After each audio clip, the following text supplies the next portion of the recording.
Hello बच्चों, कैसे हो आप लोग।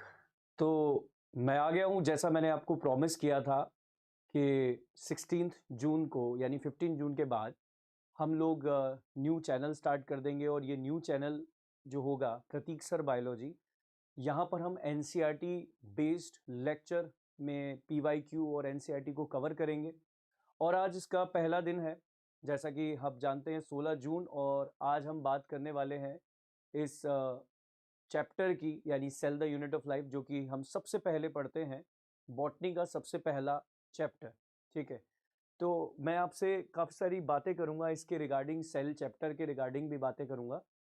और क्योंकि देखो, ये चैप्टर सबसे पहले पढ़ने का बेसिक्स क्या है, मतलब अगर हम सेल को पहले पढ़ते हैं तो क्यों पढ़ते हैं।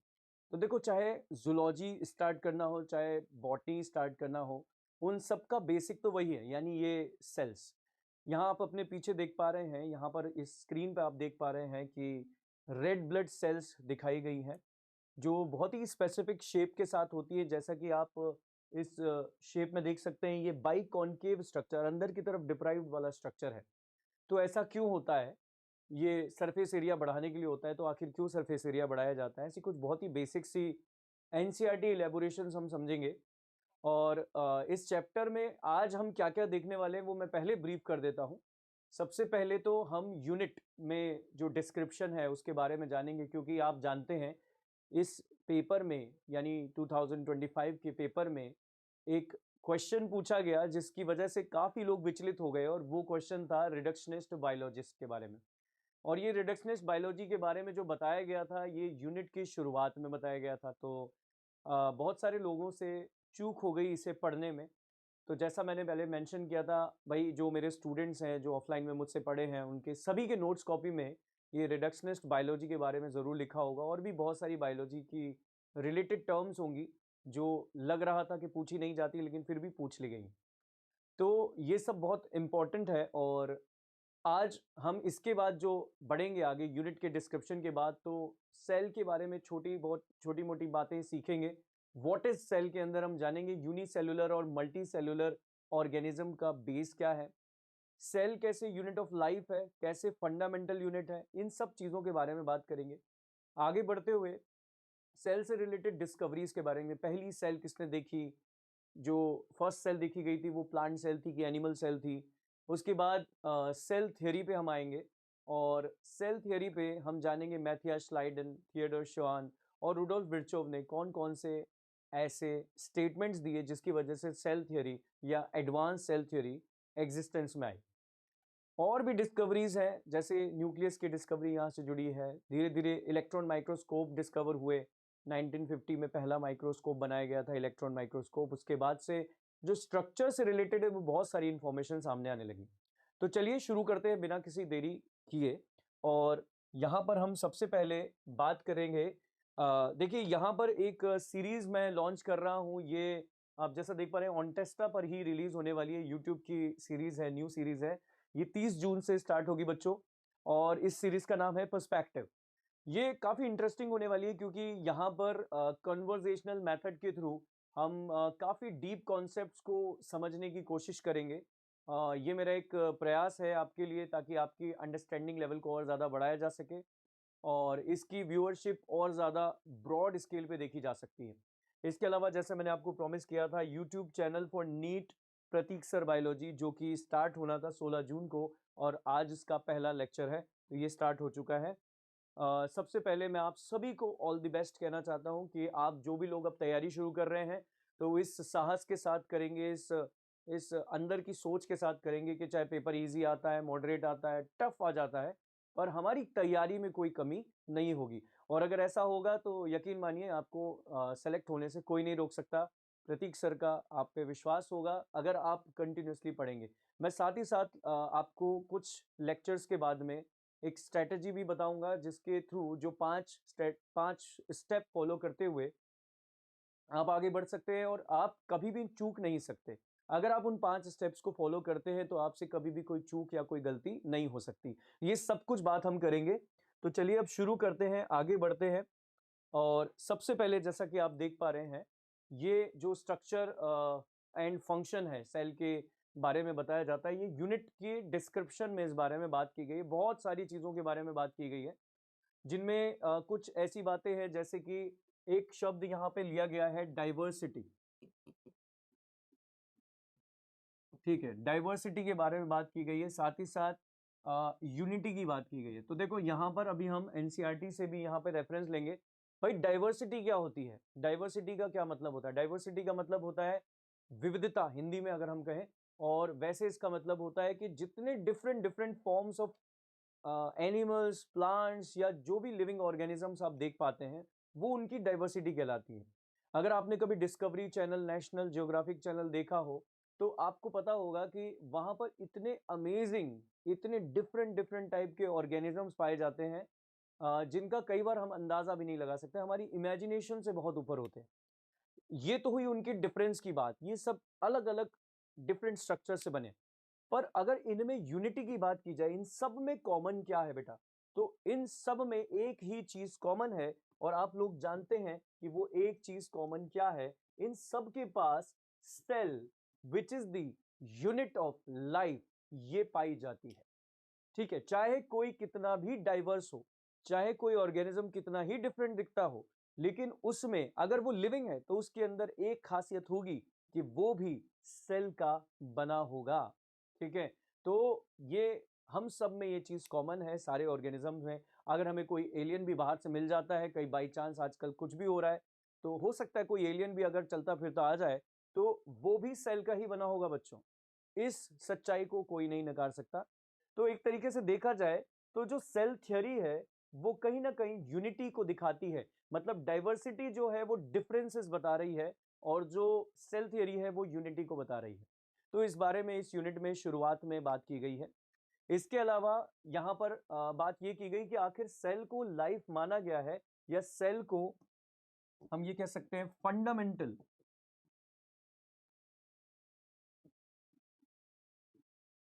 यूनिट माना गया है। फंडामेंटल यूनिट, हिंदी वाले बच्चों के लिए ये फंडामेंटल यूनिट या मूलभूत इकाई है। ठीक है, हालांकि हिंदी में हमने सोचा है हिंदी के लेक्चर्स बिल्कुल सेपरेट रखेंगे, एक अलग सेपरेट लेक्चर में करेंगे। तो ये प्रॉपरली इंग्लिश मीडियम वाले बच्चों के लिए ये लेक्चर है, और बहुत जल्द हिंदी मीडियम वाले लेक्चर्स भी शुरू होने वाले बच्चों। तो फंडामेंटल यूनिट है, एकदम फंडामेंटल यूनिट है। तो हम ये जानना चाहते हैं कि आखिर सेल फंडामेंटल यूनिट क्यों है? इस सेल में ऐसा कुछ तो हो रहा होगा जिसकी वजह से ये हम सबके लिए फंडामेंटल यूनिट बन गई। यानी इसके बिना काम नहीं चलता, हम तेरे बिन अब रह नहीं सकते, तेरे बिना क्या वजूद मेरा। ये जो लाइन है, ये जो गाना है, आप लोग सभी लोगों ने सुना होगा, ये बेसिकली सेल से ही चुराया गया है। क्योंकि हम जिसके बिन अब रह नहीं सकते, और जिसके बिना हमारा वजूद नहीं है, वो केवल और केवल सेल हो सकती है बच्चों। तो इसीलिए तो सेल के अंदर हम जानना चाहते हैं कि ऐसा क्या घटित हो रहा है, ऐसा क्या हो रहा है इसके अंदर, ऐसे ब्रॉड स्पेक्ट्रम में क्या चीज चल रही है जिस वजह से सेल में लाइफ हमको देखने को मिल रही है। तो हमारा ध्यान जाता है मेटाबॉलिक एक्टिविटीज पे, मेटाबॉलिज्म। तो बच्चों, मेटाबॉलिज्म किस तरीके से यहां पर डिफरेंशिएट कर सकता है कि मेटाबॉलिज्म किस तरीके से डिफरेंशिएट कर सकता है कि मेटाबॉलिज्म। ठीक है, तो मेटाबॉलिज्म जो लोग समझते हैं मेटाबॉलिज्म क्या होता है, मेटाबॉलिज्म के दो पार्ट होते हैं बच्चों। एक तो हम बात करते हैं तोड़ फोड़ यानी कैटाबॉलिज्म, और दूसरा पार्ट जिसके बारे में हम लोग बात करते हैं वो एनाबॉलिज्म। देखो, कैटाबॉलिज्म यानी तोड़ फोड़ कर रहे हैं, ब्रेक डाउन कर रहे हैं, चीजों को तोड़ रहे हैं। ठीक है, एनाबॉलिज्म इज कंस्ट्रक्शन, यानी छोटे छोटे सिंपल जो मॉलिक्यूल्स होते हैं उनसे जोड़ करके एक कॉम्प्लेक्स मॉलिक्यूल बनाया जा रहा है, वो एनाबॉलिज्म। ये दोनों घटनाएं, ये दोनों इवेंट सेल के अंदर हो रही हैं, और एक लिविंग सेल के अंदर हो रही है। मतलब ये रिएक्शंस हो रही हैं तब तक ही सेल लिविंग है। अगर मैं यूं कहूं कि अगर कभी किसी वजह से नेचुरल सेल डेथ होती है, तो ये मेटाबॉलिक रिएक्शंस होना उसी वक्त बंद हो जाएगी। दैट मीन्स कहीं ना कहीं हमको एक एक पॉइंट मिल जाता है कि सेल को लिविंग होने के लिए जो सबसे इंपॉर्टेंट चीज है, वो है इसकी मेटाबॉलिक रिएक्शंस। अब इन मेटाबॉलिक रिएक्शंस को हम थोड़ा सा और गहराई से समझने की कोशिश करें, तो हमको क्या पता चलता है कि आखिर ये मेटाबॉलिज्म में हो क्या रहा है। तो बेटा जब हम इसके बारे में थोड़ा डिटेल में समझते हैं तो हमको ये समझ में आता है ये मेटाबॉलिक रिएक्शन बेसिकली कुछ नहीं बल्कि फिजिको केमिकल रिएक्शंस हैं। ठीक है, फिजिको केमिकल रिएक्शन का मतलब यहां पर कुछ ना कुछ ऐसा है जो फिजिकली जिसमें बदलाव आ रहा है और यहाँ कुछ ना कुछ ऐसा है जो केमिकल रिएक्शन के थ्रू हो रहा है।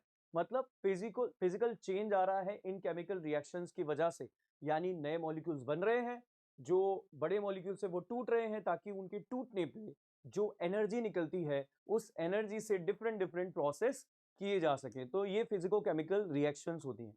अब बेटा यहीं से अपना 2025 का जो एक क्वेश्चन, विवादित क्वेश्चन या जिसमें बच्चे कई बार चूक गए, यानी रिडक्शनिस्ट बायोलॉजी का क्वेश्चन जो आया था वो यहीं से पूछा गया था। इन्हीं फिजिको केमिकल रिएक्शंस के बारे में बात हो रही थी। यानी अगर पूछा जाए कि रिडक्शनिस्ट बायोलॉजी जो कि इस पेपर में आया था ये क्या होता है, तो रिडक्शनिस्ट बायोलॉजी का मतलब हुआ जहां हम फिजिको केमिकल रिएक्शंस की स्टडी करते हैं और इनकी स्टडी करके हम किसी ऑर्गेनिज्म को समझने की कोशिश करते हैं, तो उसे हम रिडक्शनिस्ट बायोलॉजी कहते हैं। तो बहुत ही सिंपल सी चीज है और यही सब कुछ अभी हम एनसीईआरटी की लाइन बाय लाइन समझने की कोशिश करेंगे। चलिए शुरू करते हैं। तो यहां तक की बातें आपको क्लियर हुई। डाइवर्सिटी के बारे में बात की जाएगी। डाइवर्सिटी क्योंकि सभी जितने ऑर्गेनिज्म है बहुत डिफरेंट डिफरेंट फॉर्म्स में पाए जाते हैं, लेकिन उनको यूनाइट करने के लिए एक चीज है और दैट इज अ सेल। यानी वो क्या होती है? सेल। उसके अलावा हम बात करते हैं सेल में ऐसा क्या है जो कि उसको लिविंग बनाता है। तो सेल के अंदर मेटाबॉलिक रिएक्शन जो होती हैं वही उसको लिविंग बनाती हैं, यानी कैटाबॉलिज्म यानी ब्रेकडाउन, तोड़फोड़, और एनाबॉलिज्म यानी कंस्ट्रक्शन। अब हम आगे चलते हैं तो फिजिको केमिकल रिएक्शंस की बात करते हैं जिसमें हम मेटाबॉलिज्म को एक्सप्लेन करते हैं। अब देखिए यहां यूनिट के अंदर ये एक लाइन लिखी है, biology is the study of living organism. तो लिविंग ऑर्गेनिजम्स की जब भी हम बात करते हैं तो हमारे दिमाग में बहुत सारे ऐसे नाम आने लगते हैं कि कौन कौन से ऑर्गेनिजम्स को हम लिविंग ऑर्गेनिजम्स की कैटेगरी में रख सकते हैं। जी हाँ, यानी कुछ ऐसे ऑर्गेनिजम्स भी हो सकते हैं जो कि लिविंग की कैटेगरी में नहीं रखे जा सकते। यस, आप बिल्कुल सही सोच रहे हैं। आपने वायरस अगर सोचा तो बिल्कुल सही सोचा। वायरस भी एक ऑर्गेनिज्म है पर उसे लिविंग नहीं माना जा सकता। तो आखिर इस लिविंग ऑर्गेनिज्म की कैटेगरी में कौन कौन से ऑर्गेनिजम्स आ सकते हैं? हम बिल्कुल पीछे से शुरू करते हैं। तो एक बैक्टीरिया, क्या वो एक लिविंग ऑर्गेनिज्म है? बिल्कुल, बैक्टीरिया एक लिविंग ऑर्गेनिज्म है। अगर मैं यहां पे बात करता हूं प्रोटिस्टा, तो प्रोटिस्टा भी एक लिविंग ऑर्गेनिज्म की कैटेगरी है। बैक्टीरिया बहुत बड़ी कैटेगरी है, इसमें कई तरह के बैक्टीरिया पाए जाते हैं, जैसा कि आपने नाम सुना होगा ब्लू ग्रीन एल्गी यानी साइनोबैक्टीरिया। इसके अलावा आर्कीबैक्टीरिया भी इसकी एक स्पेशल क्लास होती है। उसके अलावा नॉर्मल माइकोप्लाज्मा, वॉललेस बैक्टीरिया, ये सब इसमें आते हैं। प्रोटिस्टा भी बहुत बड़ा ग्रुप है और इसमें भी कई तरह के आते हैं। इसमें अमीबा, पैरामीशियम, ये सारे ऑर्गेनिज्म आप देखते हैं। तो इसका मतलब ये सभी लिविंग ऑर्गेनिज्म की कैटेगरी है। इसके बाद अगर अपन बात करें फंगस, फंगस भी एक और कैटेगरी हो गई जो कि लिविंग ऑर्गेनिजम्स को शो करती है। इसी के साथ एक और कैटेगरी पे हम चलते हैं और वो हो जाएगा प्लांट एंड एनिमल्स, यानी हम।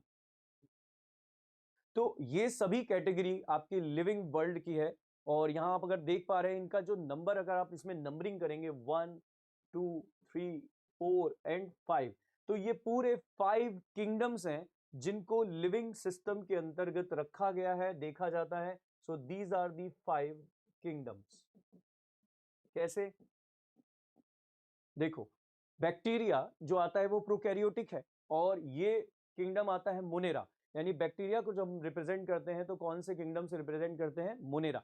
वहीं प्रोटिस्टा, प्रोटिस्टा ही कहा जाता है। फंगस, प्लांट और एनिमल, ये सभी के सभी किंगडम को शो कर रहे हैं और इस सभी में लाइफ है। तो फिर ऐसे कौन से हैं जिनमें लाइफ नहीं है? तो चलिए उनके भी बारे में भी बात करते हैं। यहां आता है वायरस।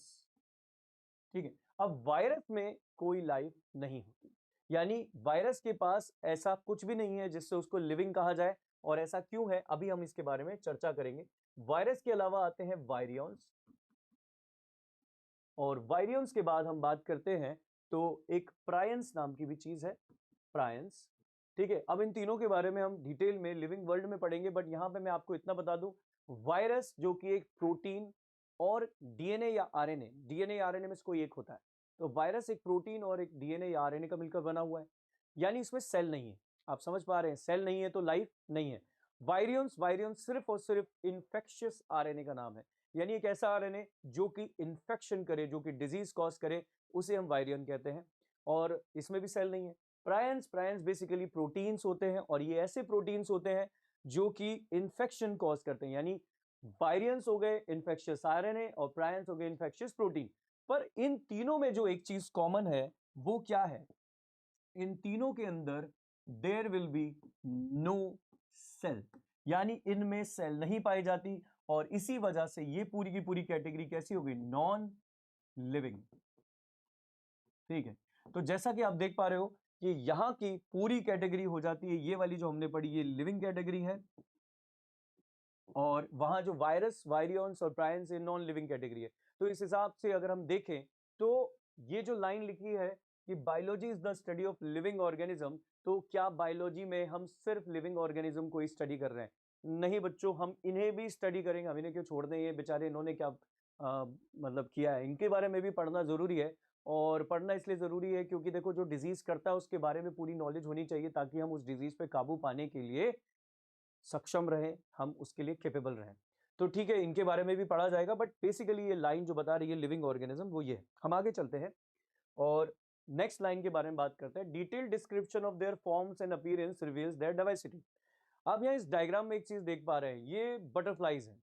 अगर आप ध्यान से देखोगे, हर बटरफ्लाई, आप अपने गार्डन में एरिया में भी इसको अच्छे से ऑब्जर्व कर सकते हो। तो अगर आप उसको देखोगे, हर बटरफ्लाई में एक डिफरेंट पैटर्न है, बड़ी खूबसूरत होती है अगर आप उसको ऑब्जर्व करें। और हर पैटर्न इतना डिफरेंट है कि जैसे यहाँ पे देखो बिल्कुल ही एकदम व्हाइटिश है, बाकी पैटर्न्स डिफरेंट डिफरेंट पैटर्न्स देख रहे हैं कि आप इनमें कई तरह की डाइवर्सिटी, और ये तो सिर्फ एक ही स्पीशीज है, यानी यहाँ सिर्फ बटरफ्लाई की बात हो रही है। अगर मैं बात करूं कि polar bear, crocodile, alligators, lion, tiger, इन सब में कितने डिफरेंसेस होते हैं, इन सब की कैपेबिलिटीज में कितने डिफरेंसेस होते हैं। तो जितना ज्यादा हम ऑर्गेनिजम्स को देखते जाएंगे, ढूंढते जाएंगे, उतना ही ज्यादा हम ये समझते जाएंगे कि ये कितने डाइवर्स हैं। तो एक तरीके से देखा जाए, जब जब हम डिस्क्रिप्शन देते हैं फॉर्म्स का, अपीयरेंस का, तो हम किस मुकाम पे पहुंचते हैं, किस जगह पे पहुंचते हैं कि यार बहुत ज्यादा डाइवर्सिटी है। ठीक है, ये हम पहचानते हैं। इसके बाद cell theory emphasizes the unity of this diversity, यानी अभी मैंने क्या बोला, अभी आपसे ये बोला कि डिफरेंट डिफरेंट, यहाँ पे तो सिर्फ बटरफ्लाई है, अगर हम यहाँ पे ऑर्गेनिजम्स का और भी एग्जांपल है तो डिफरेंट ऑर्गेनिजम्स है, पर इन सबको मिलाता कौन है? इनको कौन मिलाता है? The cell theory. एक सेल थ्योरी जो है वही इनको मिलाती है। और सेल थ्योरी क्या कहती है? सेल थ्योरी ये कहती है that all organisms are composed of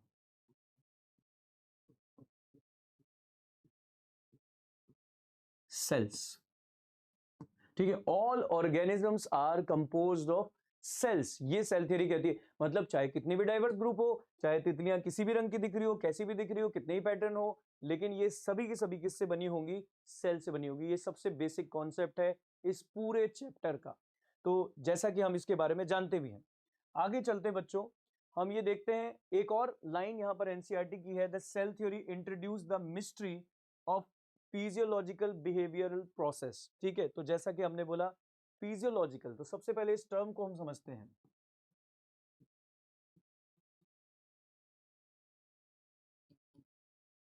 देखो, जैसा कि आप जूलॉजी में भी पढ़ते हैं, एक यूनिट है आपकी फिजियोलॉजी। हम उसमें क्या पढ़ते हैं? हम उसमें जो ह्यूमन के अंदर, ह्यूमन की फिजियोलॉजी मतलब ह्यूमन के जितने भी फंक्शंस हैं, उन फंक्शंस को करने वाले ऑर्गन्स के बारे में पढ़ते हैं, उनके ऑर्गन सिस्टम के बारे में पढ़ते हैं, वो कैसे काम करता है उसके बारे में पढ़ते हैं, राइट। तो बेसिकली फिजियोलॉजिकल का यहाँ पर क्या मतलब हो गया? तो अगर इसका सीधा सीधा मतलब देखा जाएगा तो हो जाता है फंक्शनल, फंक्शनल बायोलॉजी। ओके, सो फिजियोलॉजिकल, अगर कहा जा रहा है फिजियोलॉजिकल बायोलॉजी की बात की जा रही है, यहां पे बोला जा रहा है फिजियोलॉजिकल एंड बिहेवियरल। तो फिजियोलॉजिकल का मतलब हो गया functional. Now what is behavioural? ठीक है, एक दूसरा नाम क्या आ गया यहां पर?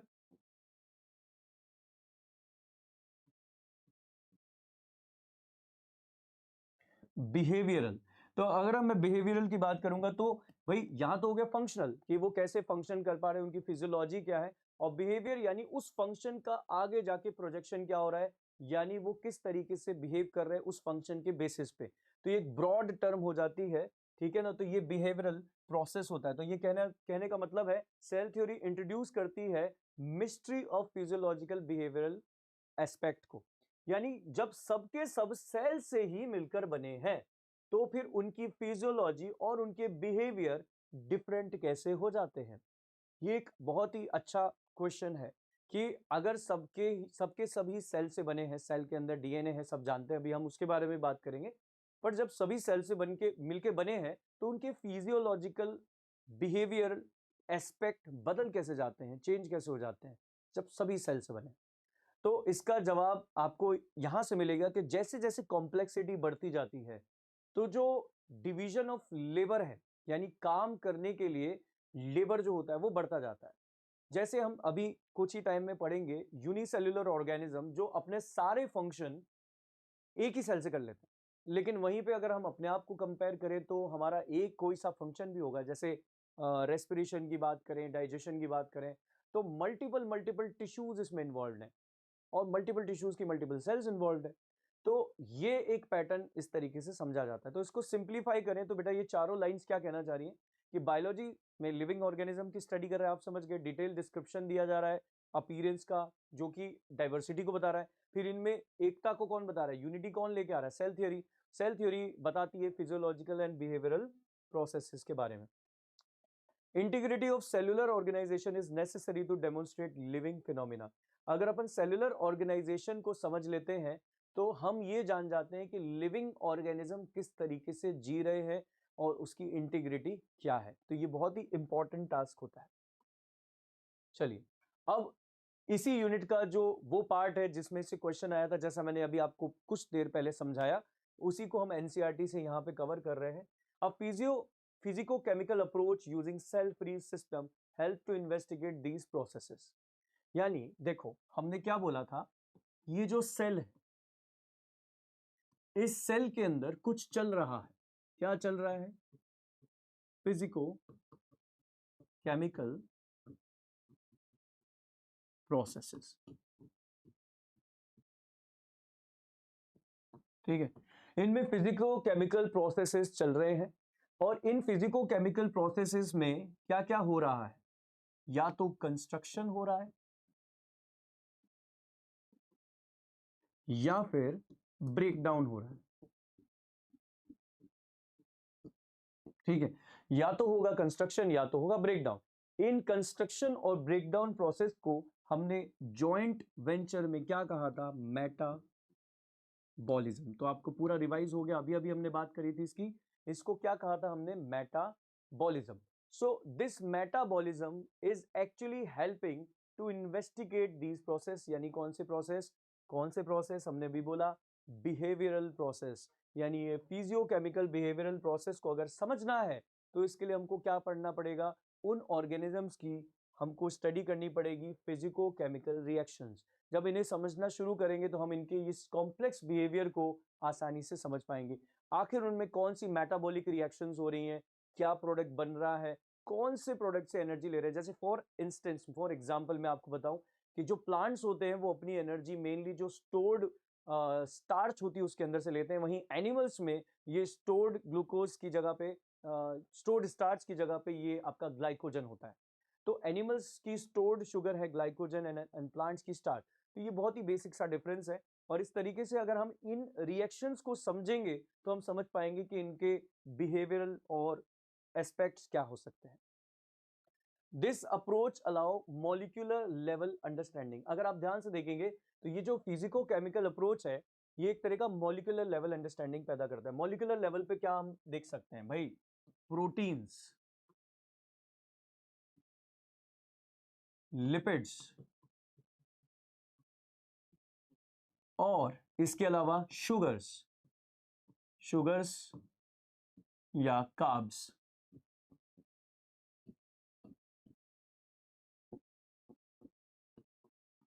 ठीक है, अगर हम इस लेवल पे बात करें तो मॉलिक्यूलर लेवल पे हमें समझने में मदद मिलती है अगर फिजिको केमिकल अप्रोच देख रहे हैं, यानी कौन से प्रोटीन्स बन रहे हैं, क्या प्रोटीन के बारे में आप जानते हैं कि प्रोटीन हमारा बिल्डिंग ब्लॉक है, यानी हमारी बॉडी में ऐसा कुछ नहीं है जो बिना प्रोटीन के बनाओ, चाहे आप कहीं भी चले जाओ। फॉर एग्जाम्पल, अभी तक अगर नहीं सोचा तो अब सोचो, जैसे सेल में हर जगह प्रोटीन पाया जाता है। सेल का जो साइटोस्केलेटन है वो प्रोटीन्स का बना है, ट्यूबुलिन, फिलामेंट्स, हम जानते हैं। हम न्यूक्लियस की बात करते हैं, न्यूक्लियस में जो मेम्ब्रेन है या कोई भी सेल मेम्ब्रेन है वो किसकी बनी है? 52% प्रोटीन पाया जाता है रेड ब्लड सेल की मेम्ब्रेन के अंदर, और सिर्फ 40% लिपिड पाया जाता है। तो प्रोटीन बहुत ही इंपॉर्टेंट है। इवन अगर हम अपने जेनेटिक मटेरियल यानी हमारे क्रोमोसोम्स की बात करें तो इन क्रोमोसोम्स में भी प्रोटीन जो है वो ज्यादा मात्रा में पाया जाता है, ज्यादा क्वांटिटी में। 60% प्रोटीन पाया जाता है, 37% के आसपास डीएनए होता है, बाकी थोड़ा बहुत आरएनए वगैरह होता है। तो इस तरीके से देखा जाए तो प्रोटीन हर जगह है।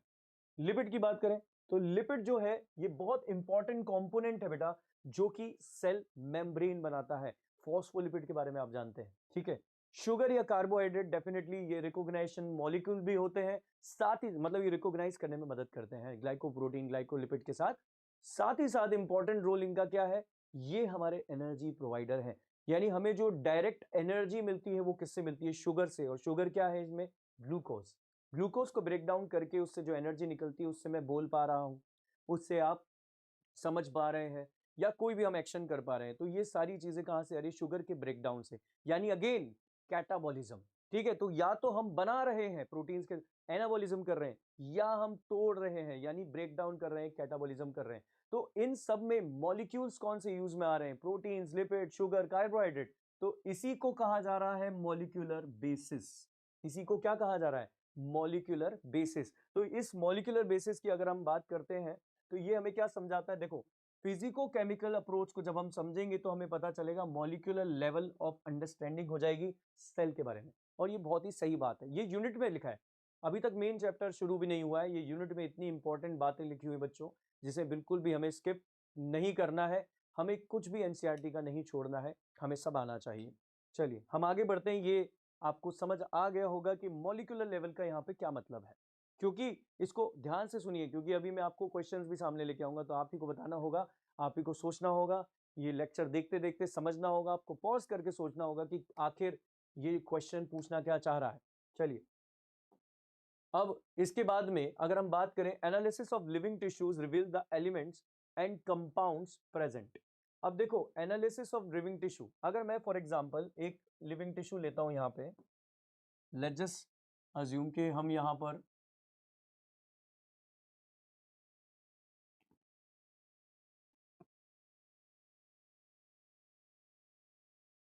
एक लिवर टिश्यू हम ले लेते हैं, मान लीजिए ये लिवर है, ठीक है, हमने ये लिवर लिया, और अगर मैं इसका एनालिसिस करता हूं, if I do the analysis, ठीक है, अगर इसका एनालिसिस करते हैं तो हम इसमें क्या देखेंगे? ये लिवर कौन सी सेल से मिलकर बना है? तो हम यहां पर पाएंगे कि ये जो सेल्स है इनको हम बोलते हैं हेपेटिक सेल्स, ठीक है। ये जो सेल्स होती है कौन सी सेल्स होती है? हेपेटिक सेल्स होती हैं।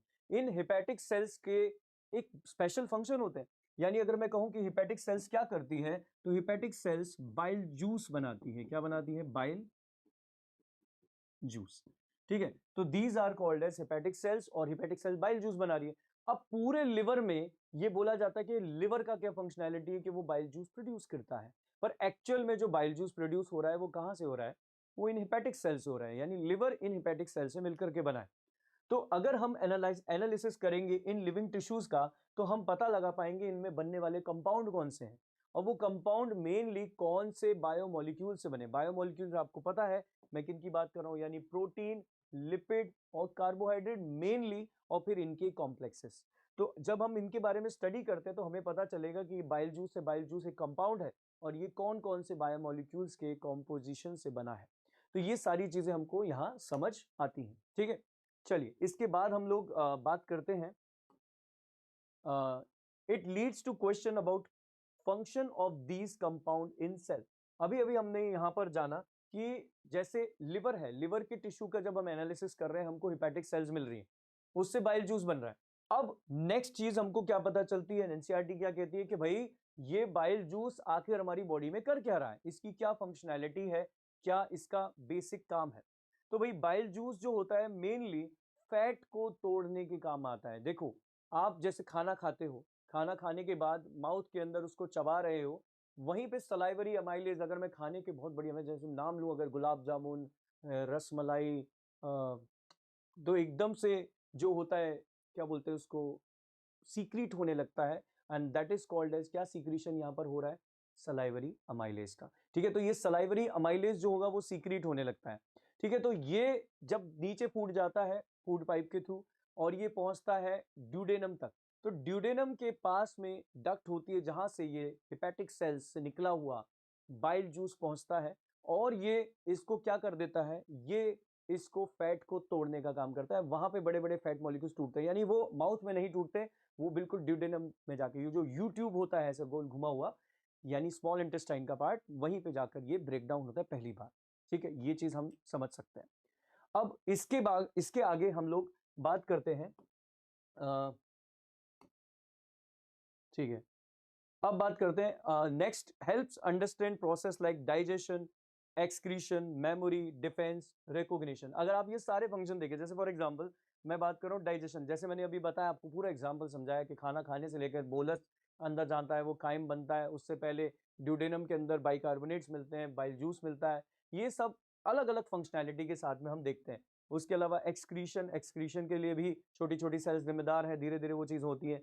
मेमोरी की बात करें तो मेमोरी भी एक तरह का ऐसा ही कॉम्पोजिशन, छोटी छोटी सेल्स जो होती हैं हमारी, मेमोरी सेल्स होती हैं, नर्व सेल्स होती हैं, उनमें अलग अलग इंफॉर्मेशन स्टोर्ड है और उन्हीं के कोऑर्डिनेशन से हम चीज़ें समझ पाते हैं। डिफेंस की बात करें, डिफेंस में बहुत तरह की WBC जो होती है, वाइट ब्लड सेल्स होती हैं, एंटीबॉडीज होती हैं जो कि मिल करके काम कर रही होती है। रिकॉग्निशन में भी इसी तरह की चीज़ होती है। तो यहाँ सब जगह फिजिको केमिकल प्रोसेस काम में आ रहे हैं और हम काफ़ी डीप अंडरस्टैंडिंग के साथ बढ़ते जा रहे हैं। तो आई होप सो आपको समझ आ रहा होगा, और अगर कोई चीज़ में आपको ऐसा डाउट पैदा होता है कि कोई लाइन या कोई लेक्चर के कोई पार्ट में आपको कोई चीज़ समझ ना आई हो, तो मुझे ज़रूर लिखें, I will explain it to you. आगे चलते हैं। क्वेश्चन आपके सामने, अब यहां पे सीधा क्वेश्चन पूछा है, what is the molecular basis of physiological processes. तो आप अपने दिमाग में प्रोसेस कीजिए और बताइए मॉलिक्यूलर बेसिस क्या है फिजियोलॉजिकल प्रोसेसेस का। आप चाहे तो पॉज करिए और उसके बाद सोचिए और अपना आंसर को बताइए। यहां कोई ऑप्शन नहीं है, ये बहुत बेसिक सा क्वेश्चन है। लेट्स सी इसका क्या हो सकता है एग्जाम्पल।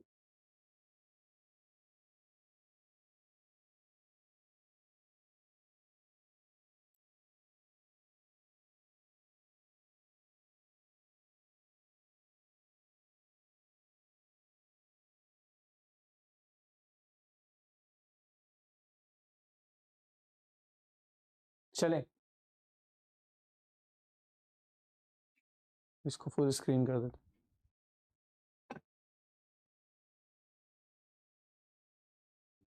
चलिए, तो अब जब बात करते हैं what is the molecular basis of physiological processes, तो हमारे सामने क्या आता है, क्या हम आंसर कर सकते हैं इसका। बेटा हम बोलेंगे इसका बेसिस क्या है, फिजिको केमिकल प्रोसेसेस। ठीक है, इसका क्या बेसिस हो जाएगा, फिजिको केमिकल प्रोसेसेस। तो फिजिको केमिकल प्रोसेसेस बोला जाता है, ये बेसिस होगा मॉलिक्यूलर मॉलिक्यूलर बेसिस होगा, क्योंकि जब हम फिजिको केमिकल प्रोसेस पढ़ते हैं तो हम इन मॉलिक्यूल्स के बारे में ज्यादा से ज्यादा जानते हैं। चलिए हम आगे बढ़ते हैं। चलिए, cell it can also explain the abnormal process. अब अगर मान लो जो मेटाबॉलिज्म चल रहा है उसमें अगर कुछ गड़बड़ हो जाए तो, यानी गड़बड़ कैसी, मान लो कुछ ग्लूकोज के कुछ मॉलिक्यूल्स बन रहे हैं, कुछ स्पेसिफिक प्रोटीन बन रहे हैं, अगर वो बनना बंद हो जाए तो हर प्रोटीन का, हर मॉलिक्यूल का अपना एक काम है, अगर वो नहीं बनेगा तो क्या होगा, वो काम रुक जाएगा, वो काम रुक जाएगा तो क्या होगा, कोई ना कोई डिजीज पैदा होगी। तो अगर इस हिसाब से हम लोग देखते हैं तो क्या हम पाते हैं, हम हमें क्या समझ में आता है कि अगर मैं ये समझूं, अगर मैं ये समझूं कि मैं इन एबनॉर्मेलिटीज को अगर देख लूं तो मैं शायद उसकी डिजीज का कॉज जान पाऊंगा। तो ये यही लाइन बोलना चाह रही है एनसीईआरटी, कि it can also explain abnormal process and disease condition. This approach is termed as deductionist biology, और ये पूछा गया था आपका इस बार, ठीक है, 2025 के पेपर में पूछा गया है ये क्वेश्चन। ठीक है। Physics and chemistry concept, physics और केमिस्ट्री के दोनों के कंसेप्ट यहाँ पे अंडरस्टैंड करने के लिए बायोलॉजी को लग जाते हैं, और यही फिजिको केमिकल प्रोसेस है। तो मैंने इतनी अच्छी तरीके से आपको ये बता दिया कि अब आप भूल नहीं सकते हैं इसको, और कई बार रिपीट भी कर दिया है, तो अब हम आगे चल सकते हैं। All such processes occur due to specific biomolecule. आप जानते हैं वो बायोमोलिक्यूल कौन से हैं बेटा? वो प्रोटीन है, वो लिपिड है, वो कार्बोहाइड्रेट्स है, एंड देयर इंटरेक्शन, उनकी आपसी इंटरेक्शन, या तो कुछ बड़ा मॉलिक्यूल बन रहा होगा, कंस्ट्रक्शन हो रहा होगा, या फिर क्या हो रहा होगा, वो टूट रहा होगा। यही दो चीजें हो सकती हैं एट द मॉलिक्यूलर लेवल। किस लेवल पे होता है ये? मॉलिक्यूलर लेवल पे होता है। विच is the core idea of reductionist biology. तो अभी हम इसके बारे में पूरा अच्छे से समझ चुके हैं, तो चलिए हम आगे बढ़ते हैं।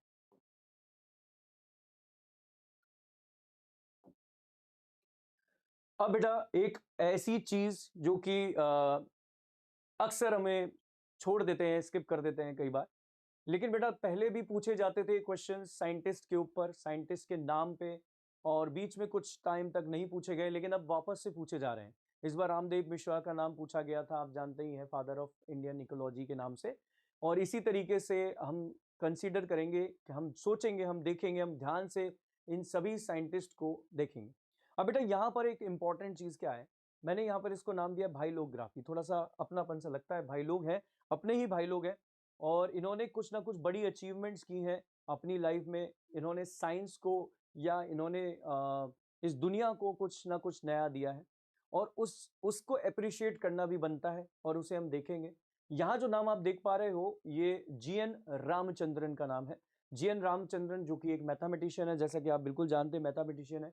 इन्होंने कुल 3 बेसिक डिस्कवरीज की थी। सबसे पहले जो डिस्कवरी इनकी थी वो ऑलरेडी किसी और की डिस्कवरी से इंस्पायर्ड थी। ये जब पढ़ रहे थे, हार्वर्ड यूनिवर्सिटी में पढ़ रहे थे, तब उनके एक कलीग थे, लिनस पॉलिंग। तो लिनस पॉलिंग ने क्या किया था, अल्फा और बीटा स्ट्रक्चर्स की खोज की थी। जो लिनस पॉलिंग थे, ठीक है ना, लिनस पॉलिंग ने बताया था कि किस तरीके से अल्फा और बीटा प्रोटीन्स,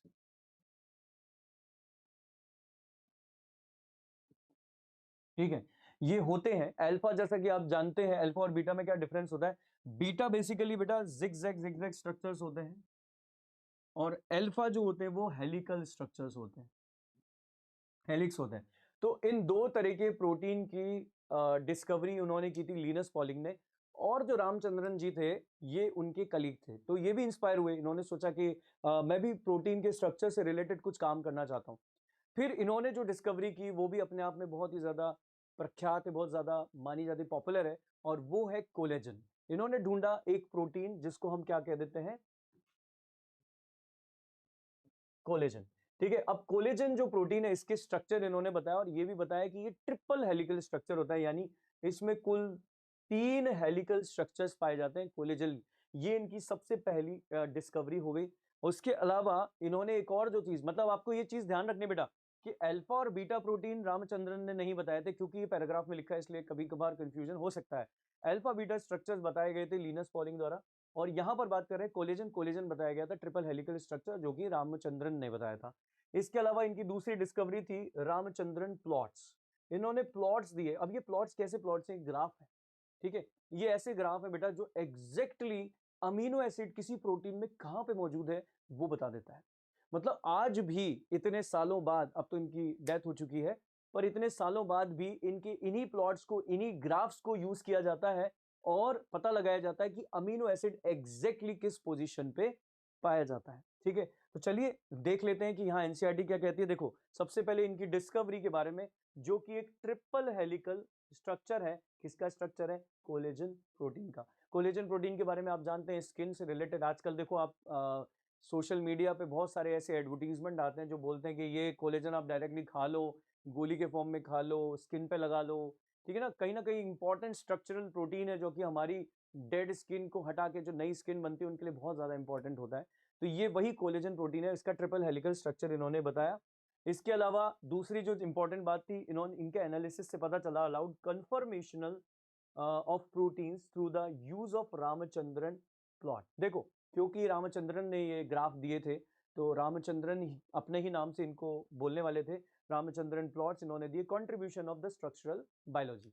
ठीक है, ये एक इंपॉर्टेंट कंट्रीब्यूशन है। बाकी मैंने आपको जैसे बताया, इनका जो कलीग है जो कि कैम्ब्रिज में, हार्वर्ड में नहीं सॉरी कैम्ब्रिज में जो पढ़े थे, कैम्ब्रिज के इनके कलीग हैं लिनस पॉलिंग, जिन्होंने एक डिस्कवरी की थी अल्फा और बीटा प्रोटीन्स की, और उसी के बारे में इन्होंने, उसी के बाद ये इंस्पायर होकर इन्होंने काम किया। चलिए, अब जो हम पार्ट पे पहुंच गए, वो पहुंच गए हम एनसीईआरटी की उस लाइन पर जहां लिखा है व्हाट इज अ सेल, आखिर सेल क्या है। तो जब हम सेल के बारे में बात करते हैं तो बहुत सारी चीजें हमारे सामने आती है। जैसे अभी हमने शुरुआत में बात की, सेल के 3 पॉइंट हम यहां पर नोटिस करेंगे। सबसे पहला पॉइंट हमारा होगा, cell is the structural unit of life. ठीक है, cell is the structural unit of life, यानी जितने भी ऑर्गेनिजम्स हैं वो बेसिकली स्ट्रक्चर वाइज देखा जाए तो किसके बने होंगे, तो सेल के बने होंगे। ठीक है, so cell is the structural unit of life. पहली चीज हम इसके स्ट्रक्चर के रिलेटेड ये समझते हैं। दूसरी बात क्या समझते हैं, दूसरा हम समझते हैं cell is the functional unit of life. ठीक है, तो cell is the structural unit of life, cell is the functional unit of life. तो इस तरीके से ये दोनों चीजों को अगर हम कंबाइन करें तो जहां देखा जाए स्ट्रक्चर यानी सभी के सभी किससे बने हैं, सेल से, उसके अलावा फंक्शन यानी कोई भी ऐसा फंक्शन नहीं है जो बिना सेल के हो सके। करेक्ट है ना, हमारे बड़े बड़े फंक्शन भी जो है वो बेसिकली पर्टिकुलरली एक सेल ही कर रही है अपने लेवल पे। तो अगर इन दोनों को हम कंबाइन करते हैं तो हमारे सामने क्या चीज आती है, that cell is the fundamental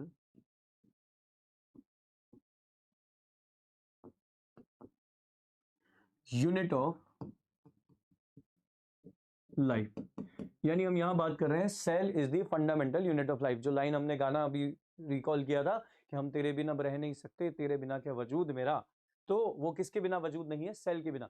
तो cell is the fundamental unit of life. Why, because यही स्ट्रक्चरल यूनिट है, यही फंक्शनल यूनिट है। जब स्ट्रक्चर इससे मिलकर के बनाए, सारे फंक्शन इससे हो रहे हैं, तो यही क्या हो गई, फंडामेंटल यूनिट ऑफ लाइफ। ठीक है, चलिए, तो यहां पर यूनिसेल्युलर ऑर्गेनिजम्स के बारे में भी बताया गया है। अगर हम बात करते हैं कि अब मैं आपसे एक सिंपल क्वेश्चन पूछता हूं, देखो ये बताओ कि अगर मैं अपनी बॉडी से एक सेल निकाल लूं, बहुत ही एक छोटी सी होगी, वो नेकेड आई से दिखाई नहीं देती, बट उस सेल को मैंने अलग निकाल के रख दिया, तो क्या वो इंडिपेंडेंटली एग्जिस्ट कर पाएगी? यानी मेरी बॉडी से निकली गई कोई सेल क्या खुद से लिविंग सेल की तरह काम कर पाएगी?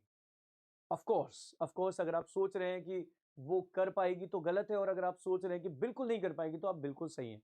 तो देखिए, ऐसा क्यों होता है, क्योंकि हम मल्टी सेल्युलर ऑर्गेनिजम्स हैं। हमारे अंदर जो सेल्स हैं वो सब कोऑर्डिनेशन में काम कर रही हैं, एक साथ एसोसिएशन में काम कर रही हैं। लेकिन इसके जस्ट अपोजिट जो लिविंग ऑर्गेनिजम्स होते हैं, जो यूनिसेल्युलर होते हैं, उनकी एक सिंगल सेल ये सारे काम करने के लिए कैपेबल होती है। बिल्कुल उसी तरह जिस तरह से अगर आप छोटे लेवल पे कभी जाते हैं, छोटी जगह पे जाते हैं, तो एक जैसे फॉर एग्जांपल छोटी क्लासेस में एक ही टीचर आपको सारे सब्जेक्ट पढ़ा रहा होता है, वो मैथ्स भी पढ़ा रहा होता है, वो साइंस भी पढ़ा रहा होता है, कॉम्प्लेक्सिटी का लेवल भी कम होता है, तो उस हिसाब से। लेकिन जैसे जैसे आप स्पेसिफिक होते जाते हैं, वहां पर आपको स्पेशलाइज्ड टीचर मिलने लग जाते हैं जो आपके पर्टिकुलर सब्जेक्ट पे ध्यान दें। ठीक है, इसका मतलब ये नहीं है कि बाकी सब्जेक्ट में वो केपेबल नहीं है। इसका मतलब ये होता है कि वो बाकी सब्जेक्ट को इसीलिए नहीं कर रहे हैं ताकि एक पे फोकस करके उसे बहुत अच्छे से काम किया जा सके। तो मल्टी सेल्युलर में इसी तरीके से होगा। तो फिर हमको क्या समझना है कि यूनिसेल्युलर ऑर्गेनिज्म होने के लिए कौन सी दो इंपॉर्टेंट रिक्वायरमेंट होनी चाहिए। सबसे पहली इंपॉर्टेंट रिक्वायरमेंट ये होनी चाहिए कि वो जो सेल है वो अपने आप से एग्जिस्ट करे। यानी किसी मल्टी सेल्युलर से निकाली हुई सेल कभी भी अपने आप से एग्जिस्ट नहीं कर पाती, वो डेड हो जाएगी, मर जाएगी। लेकिन एक यूनिसेल्युलर जो ऑर्गेनिज्म होगा, उसके अंदर अगर हम देखेंगे तो जो सेल होगी वो खुद से एग्जिस्ट करती है, अपने आप एग्जिस्ट करती है, खुद सारी चीजें करती है। दूसरी इंपॉर्टेंट चीज क्या होगी, जैसे मैंने बोला स्ट्रक्चरल यूनिट ऑफ लाइफ, तो भैया अपने आप से एग्जिस्ट कर रही है। दूसरी इंपॉर्टेंट चीज फंक्शनल यूनिट ऑफ लाइफ, इसका मतलब वो एक सेल सारे फंक्शन कर रही है उस पर्टिकुलर ऑर्गेनिज्म के लिए जो यूनिसेलुलर है। यानी दो इंपॉर्टेंट फैक्टर होने चाहिए किसी भी यूनिसेलुलर ऑर्गेनिज्म को होने के लिए। First is independent existence and the second one is सारे इंपॉर्टेंट फंडामेंटल जो फंक्शन है वो कर पाए। तो यहां एनसीईआरटी क्या कह रही है, देखो ये दो चीज, unicellular organisms are capable of, सबसे पहला बेटा इंडिपेंडेंट एग्जिस्टेंस। तो यहां पे अगर मैं आपको ये बना दूं, ये एक तरह का एक यूग्लिना है, ये सिंगल सेल होता है बेटा, सिंगल सेल है, ये सिंगल सेल, ये अकेला अपने आप में केपेबल है सारे के सारे फंक्शन करने के लिए, प्लस स्ट्रक्चरल स्टेबिलिटी इसको दे ही रहा है। इसके अलावा आप बहुत सारे बैक्टीरियाज को देख सकते हैं, तो बैक्टीरियल सेल भी जो होती है वो इकलौती सिंगल सेल होती है और यह अपने इंडिपेंडेंट एग्जिस्टेंस बनाती है। तो हमारे पास केवल दो कैटेगरीज हैं, एक ये वाला जिनको हम प्रोटिस्टा कह रहे हैं और दूसरे ये जिनको हम बैक्टीरिया या मैं आप यहां पर बोल देता हूं मोनेरा, इनको हम मोनेरा कह रहे हैं। ठीक है, तो इस तरीके से अगर हम देखते हैं तो आप यहां पर इसको ध्यान से देखिए और मैं आपसे कुछ पूछूंगा इसके रिगार्डिंग, आप एक बार इसको ध्यान से देखिए।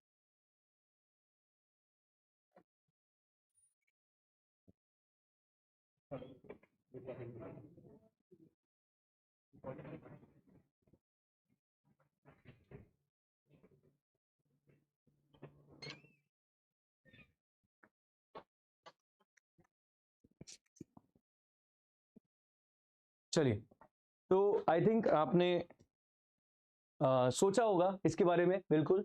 तो they are capable of independent existence and performing the essential function of life, और इसी को हम क्या बोलते हैं, अभी अभी हमने देखा यहाँ पे क्या बोला था कि functional unit of life, that is why it is called functional unit of life, क्योंकि इसके बिना ये एसेंशियल फंक्शन नहीं कर पाते हैं ना, कोई भी नहीं कर पाता है, पर यहाँ इंडिपेंडेंटली ये सारे काम हो रहे हैं। ठीक है, इसके बाद अब एक बहुत ही खूबसूरत सी लाइन है बेटा एनसीईआरटी की, और इस खूबसूरत लाइन पर हमारा भी ध्यान जाता है, और ये खूबसूरत लाइन क्या है, ये कहता है anything less than a complete structure of cell does not ensure independent living।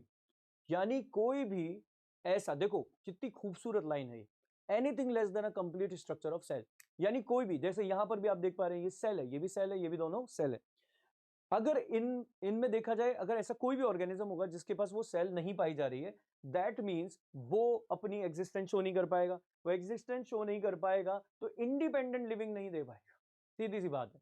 तो यहां पे हम इसके लिए क्या बोल सकते हैं, यहां पे हमारे को किसका दिमाग में आ रहा है, जो वायरस है और जो वायरियन है और जो हमारे प्रायंस हैं, ठीक है, इनकी अगर बात करें तो they can't show independent existence. ठीक है, they can't show independent existence, virus virion prions, और इसीलिए कहते हैं anything less than a complete structure of cell does not ensure independent living. और क्योंकि इन इंडिपेंडेंट ऑर्गेनिजम्स के पास ये इनकी खुद की सेल ही नहीं है, बेचारे गरीब हैं, और इसी वजह से इनकी इंडिपेंडेंट लिविंग जो है वो पॉसिबल नहीं होती है। तो इसीलिए यहां देखो क्या लिखा है, hence the cell is fundamental structural functional unit of living organism. तो बहुत ही बेसिक सी बात है, पर हमने बहुत अच्छे से गहराई से समझ लिया है, आई होप सो आपको साथ साथ याद भी होता चल रहा है। और देखो क्या फर्क पड़ा इसको इस तरीके से पढ़ने से, ये बहुत रैंडमली भी चीजें बताई जा सकती थी, अब आपको कॉन्फिडेंस आ जाएगा कि हमने लाइन टू लाइन एनसीईआरटी को देख लिया है, एक लाइन को भी हमने नहीं छोड़ा है। चलिए आगे बढ़ते हैं, अब आ जाते हैं अपन इसके क्वेश्चन वाले पार्ट पे। तो आप ये क्वेश्चन पढ़ें और इसका आंसर दें कि फ्रॉम द गिवन पैसेज, यानी गिवन पैसेज कौन सा बेटा, ये जो हमने अभी अभी देखा, ये जो पैसेज अभी हमने पढ़ा समझा, इस पैसेज के बेसिस पे आपको आंसर करना है कि अबाउट यूनिसेलुलर और मल्टीसेलुलर ऑर्गेनिज्म। तो आपको क्या लगता है, पहला option multicellular organisms are more fundamental than more fundamental than unicellular, या दूसरा इंडिपेंडेंट एग्जिस्टेंस और कॉम्प्लेक्स स्ट्रक्चर, तीसरा independent existence and complete structure of cell, या फिर dependent existence and simple structure. तो आपको क्या लगता है इसका क्या ऑप्शन मुझे टिक करना चाहिए, जब जिस वक्त आप ये वीडियो देख रहे हैं उस वक्त भी आप कमेंट में अपना आंसर लिखें, ठीक है, ताकि वीडियो जब आगे बढ़ेगा तब आपको अपना सही आंसर पता चलता रहेगा। इसी तरीके से हम क्वेश्चंस करेंगे। तो जब भी आप वीडियो देखते वक्त भी आपको लगता है कि कौन सा आंसर होना चाहिए, तो कमेंट में वो लिखिए कि कौन सा आंसर इसका होना चाहिए। फर्स्ट क्वेश्चन का फर्स्ट का आंसर ये, तो हम देखेंगे लास्ट में क्या होता है। तो बेटा अभी अभी हमने पढ़ा, यहाँ पर पैराग्राफ में भी आप देख लीजिए, इंडिपेंडेंट एग्जिस्टेंस की बात हो रही है ना, इंडिपेंडेंट एग्जिस्टेंस, और anything less than a cell is not consider as living, है ना। तो यहां पर क्या होगा, C option, independent existence in complete structure of cell is required, तभी यूनिसेल्युलर ऑर्गेनिज्म जो है वो लिविंग कहे जा सकते हैं, उनको लिविंग इंडिपेंडेंट एग्जिस्टेंस तभी बताई जा सकती है। चलिए नेक्स्ट क्वेश्चन की तरफ चलते हैं। यहाँ पे आप देख रहे हैं असर्शन और रीजन है बेटा, असर्शन रीजन बहुत ध्यान से करने होते हैं। अभी में बहुत बेसिक क्वेश्चंस है, धीरे धीरे हम क्वेश्चंस का लेवल भी बढ़ाएंगे, और आप और भी क्वेश्चंस पा सकते हैं। जैसा कि आप देख सकते हैं हमारी वेबसाइट है प्रतीक सर बायोलॉजी अभी बन रही है, उसके अलावा studybuddy.shareline.com वो भी अपनी वेबसाइट है, वहां पे आकर के आप इस तरह के बहुत सारे क्वेश्चंस और देख सकते हैं, बल्कि ऑडियो लर्निंग एक्सपीरियंस भी देख सकते हैं, वहां पे आप ऑडियो लर्निंग कर सकते हैं, उस पर भी बहुत अच्छे से काम चल रहा है। तो कुछ ही समय में ये सारी चीजें बहुत ही ज्यादा फंक्शनल होंगी, तो ये सब कुछ आप ही के लिए कर रहे हैं बच्चों, तो इसका पूरा फायदा उठाएं। तो असर्शन है all plants and animals are composed of cell, भाई बात तो सही कह रहा है, सभी किससे बने हुए हैं, सेल से। रीजन दिया हुआ है cell is the basic unit of life. तो अगर आप ध्यान से देखें तो असर्शन और रीजन में एक करने का सिंपल सा तरीका है, असर्शन हमेशा अधूरा होना चाहिए, अधूरा से मतलब एक ऐसा सेंटेंस जिससे पूरी पूरी बात समझ नहीं आ रही हो, और रीजन हमेशा उसका रीजन होना चाहिए, मतलब इसकी रीजनिंग होनी चाहिए कि जो ऊपर कहा गया है इसका मतलब ये है, ऐसा। तो इसको पढ़ के देखिए और क्या आपको ऐसा लग रहा है, that all plants and animals are composed of cells, सारे प्लांट एनिमल किससे बने हुए हैं, कंपोज्ड ऑफ सेल्स। और इसका मतलब क्या हुआ, सभी के लिए जो सेल्स है, cell is the basic unit of life, यानी जो असर्शन और रीजन दोनों ही सही होंगे, और ये उसका करेक्ट एक्सप्लेनेशन भी होगा। अगर आपने यही आंसर लगाया तो बधाई हो, बहुत बढ़िया। अगले क्वेश्चन की तरफ बढ़ते हैं। What ensure the independent living in unicellular organism, independent living को एंश्योर क्या करता है बेटा, अभी अभी जस्ट रिसेंटली हमने इस बारे में बात करी, complete structure of an organ, complete structure of a cell, lack of structure, a multicellular structure. बहुत ही बेसिक सा रद्दी सा क्वेश्चन है, तो आप सभी ने, आई होप सो आप सभी ने आंसर लगाया होगा, a complete structure of a cell. Very good. चलो हम आगे चलते हैं नेक्स्ट क्वेश्चन की तरफ। ओके अब क्वेश्चन हो गया है, अब हम बात करेंगे बेटा यहाँ सेल डिस्कवरीज के बारे में, कि कौन कौन सी सेल्स की कहाँ कहाँ क्या क्या डिस्कवरीज हुई हैं, हम उसके बारे में डिटेल में समझने की कोशिश करेंगे बेटा। तो सबसे पहले अगर हम बात करते हैं, सबसे पहला नाम किसका आता है सेल डिस्कवरीज में, तो ये आता है रॉबर्ट हुक। ठीक है, नाउ रॉबर्ट हुक किस लिए जाने जाते हैं, रॉबर्ट हुक ने फर्स्ट सेल को ढूंढ लिया था बेटा, he discovered the first cell,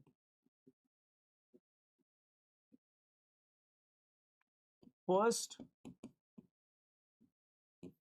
cell. ठीक है, अब इसने ये जो फर्स्ट सेल कहां से ढूंढी थी, देखो ये बैकग्राउंड बेसिकली आपसे पूछा जाए नहीं पूछा जाए इस पे नहीं देखना है, हम ये जो भी कुछ पढ़ रहे हैं बेटा क्यों पढ़ रहे हैं, ताकि हमारा इस सब्जेक्ट में भयंकर रूप से इंटरेस्ट आ जाए। देखो अगर आप मेरे साथ जुड़े रहोगे तो आपको इंटरेस्ट आ जाएगा, और इंटरेस्ट आने के बाद से क्या होगा, आपके इस सब्जेक्ट में कभी मार्क्स कम नहीं होंगे। अभी भी आप देखोगे 2025 के पेपर में बॉटनी और जूलॉजी में मिक्स क्वेश्चंस आते हैं, और इनमें बॉटनी का पोर्शन अधिकतर होता है, मतलब ज्यादा होता है, ज्यादा पाया जाता है, तो बहुत ध्यान देना पड़ता है। हालांकि हमको सारे ही सब्जेक्ट पे पूरा ध्यान देना है। ठीक है, तो फर्स्ट डिस्कवर्ड सेल जो थी वो किसने ढूंढी थी, रॉबर्ट हुक ने। अब ये जो सेल थी ये कहां देखी गई थी, ये एक तरीके से डेड सेल थी बेटा, it was a dead cell. और कहां से इसको आइसोलेट किया गया था अगर हम उसके बारे में बात करें, तो that was from cork of quercus plant. ठीक है, ये मैं आपको कुछ एडिशनल इंफॉर्मेशन बता रहा हूँ कि क्विरकस प्लांट जो आंकड़े का जो पेड़ होता है, पौधा होता है, जिसमें से जिसको शिव जी को भी चढ़ाया जाता है, उसी के डेड पार्ट से, मतलब उसी से कॉर्क बनता है जो कि बोतल के ऊपर ढक्कन लगा देते हैं। तो उस डेड सेल को इन्होंने देखा था सबसे पहली बार, और ये जो सेल थी बेटा डेड तो थी, लेकिन साथ ही साथ एक और इंपॉर्टेंट बात क्या थी, इनके अंदर ये सेल्स थी कौन सी, डेड तो थी, तो ये प्लांट सेल थी, क्योंकि इसको कहाँ देखा गया था, है ना, तो ये प्लांट सेल थी, यानी फर्स्ट डिस्कवर्ड सेल भी कौन सी थी, प्लांट सेल थी। ठीक है, अब इन्होंने इसमें क्या देखा, देखो मैं आपको कुछ कुछ चीजें इसलिए बता रहा हूं कि इससे बाकी की चीजें लिंक्ड हैं। अभी हम जब बाकी डिस्कवरीज की और बाकी बातें करेंगे, स्टेटमेंट्स की जो कुछ सही स्टेटमेंट दी गई और कुछ बाद में गलत स्टेटमेंट भी दी गई। उनके बारे में जब हम पता करेंगे तो हमको ये समझ में आता है कि ये डिस्कवरी से वो कितना ज़्यादा इन्फ्लुएंस थे। जैसे मैं आपको यहाँ पर बताना चाहूँगा कि जो सेल्स देखी गई थी वो कुछ इस तरह की थी।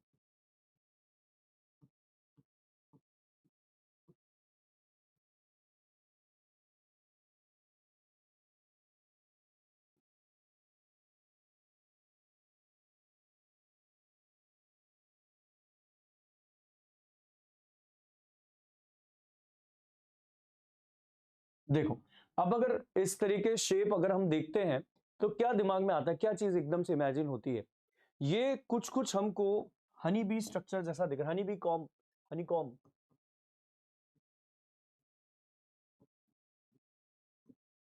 Honey comb like structure. ठीक है, ये हमको दिखता है हनी कॉम्ब लाइक स्ट्रक्चर जैसा। तो ये रॉबर्ट हुक ने सबसे पहले देखा था।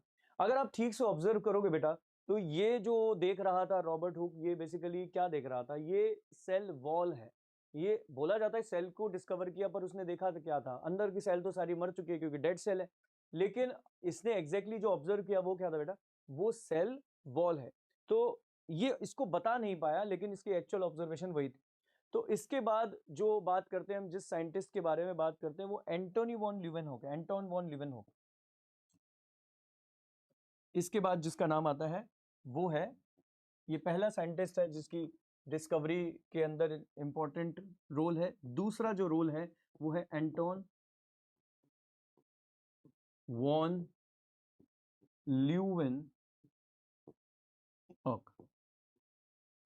ठीक है, एंटोन वैन ल्यूवेनहॉक, जैसे भैया ये अपना भाई बॉटल के साथ जो भी कर रहे थे, अब आप वो आप समझदार हैं, आप समझ ही सकते हैं कि कौन बॉटल के साथ क्या कर रहे थे, बॉटल क्या ढक्कन इनको मिला। इसी तरीके से ये भाई साहब भी जो थे एंटोन वॉन ल्यूवेनहॉक, ये भी बारिश के मौसम को एंजॉय कर रहे थे, बारिश वारिश हो रही थी बढ़िया, उसमें से ये बूंद उठा के ले आए और बूंद को स्लाइड पे रख दिया, और नया नया माइक्रोस्कोप आए थे।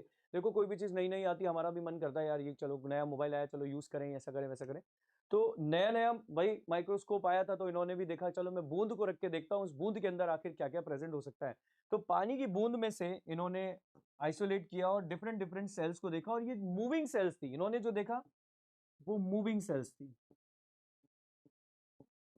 ठीक है, जैसे ही पता चला ये मूविंग सेल्स है, तो एक सिंपल सी हमारी अवधारणा, एक सिंपल सा हमारा कंसेप्ट है कि जो प्लांट होते हैं वो मूव नहीं करते हैं और जो एनिमल होते हैं मूव करते हैं।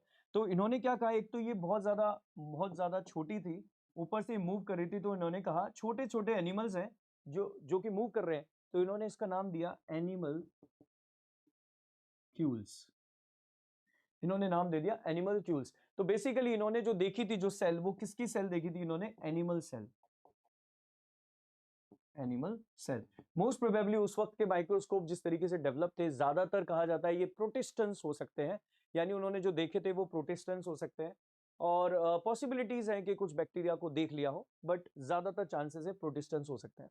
तो ये थी रॉबर्ट हुक की डिस्कवरी डेड सेल की, और उसके बाद जो डिस्कवरी की वो एंटोन वॉन ल्यूवेनहॉक की है। और इसके बाद जो डिस्कवरी में नाम आता है वो आता है रॉबर्ट ब्राउन का। रॉबर्ट ब्राउन जिन्होंने एकदम मेम्ब्रेन बाउंड न्यूक्लियस को ढूंढ निकाला था। तो चलिए इसको हम इसको आगे बढ़ाते हैं। तो देखिए, ये जो एनसीईआरटी में लिखा है वो एंटोन वॉन ल्यूवेनहॉक के बारे में ही लिखा है, रॉबर्ट हुक के बारे में यहाँ पर नहीं बताया गया है। तो Anton van Leeuwenhoek was first saw the describe the live cell, और डेड सेल के बारे में अगर बोला जाए तो किसने देखा है, रॉबर्ट हुक ने। इसके बाद रॉबर्ट ब्राउन का नाम आता है लेटर डिस्कवर्ड न्यूक्लियस। अब देखो यहाँ जो ये न्यूक्लियस बता रखा है, ये बेसिकली सिंपल न्यूक्लियस नहीं है, इससे बहुत बड़ी एक और डिस्कवरी भी सामने आई थी। तो मैं अगर आपको बोलूं, इसने एक्चुअली में क्या देखा था, मेम्ब्रेन बाउंड न्यूक्लियस। देखो, मेम्ब्रेन बाउंड न्यूक्लियस इसने देख लिया। देखो इसको मैं ऐसा क्यों बोल रहा हूं मेम्ब्रेन बाउंड, क्योंकि जो न्यूक्लियस का कंसेप्ट है, जो न्यूक्लियस बोला जाता है, मेनली मेम्ब्रेन बाउंड को ही बोला जाता है, वही इसको मानते हैं अपन।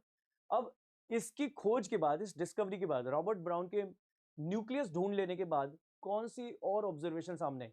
अगर हम भी वहां पर होते तो हम क्या कर, अगर हम साइंटिस्ट होते और हम वहां होते तो हम भी जो नई डिस्कवरीज आ रही उनको और दूसरी सेल्स में ढूंढने की कोशिश करते। तो सभी ने सेल्स में ढूंढना शुरू कर दिया। क्या ढूंढना शुरू कर दिया, ये न्यूक्लियस। तो अब क्या हुआ, उसकी दो ही पैरामीटर्स हो सकते थे, दो ही चीजें हो सकती थी। या तो उनको वो मेम्ब्रेन बाउंड न्यूक्लियस मिल जाता या फिर वो नहीं मिल जाता, या तो उनको वो मिला प्रेजेंट, ठीक है, या फिर उनको वो नहीं मिला यानी एब्सेंट,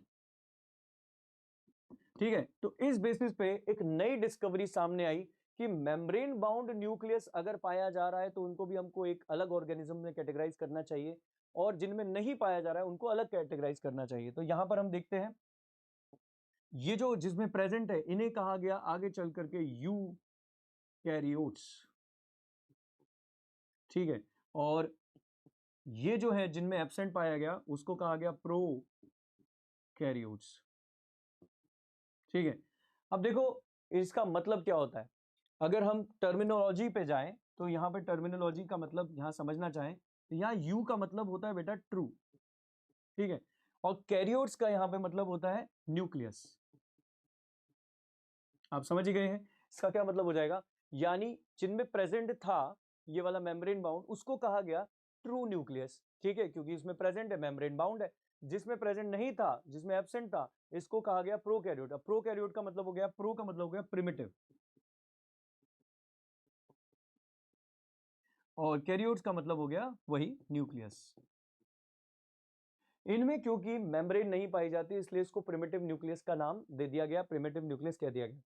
बेटा वैसे तो हम सारी इंग्लिश टर्म पढ़ते हैं, कभी कभी कुछ हिंदी टर्म्स ज्यादा बेटर भी समझाती हैं। जैसे अगर मैं आपको बताऊं कि इसको हिंदी में कहते हैं यूकैरियोट को ससीम केंद्री, ससीम मतलब जिसकी सीमा हो, सीमा मतलब होती है बाउंड्री, और हिंदी में इसको प्रोकैरियोट्स को कहा जाता है असीम केंद्र, असीम हो जिसकी कोई सीमा ना हो, तो इसकी कोई बाउंड्री यानी सीमा नहीं होती है, तो हिंदी में भी इसका अच्छा मतलब निकाला हुआ है।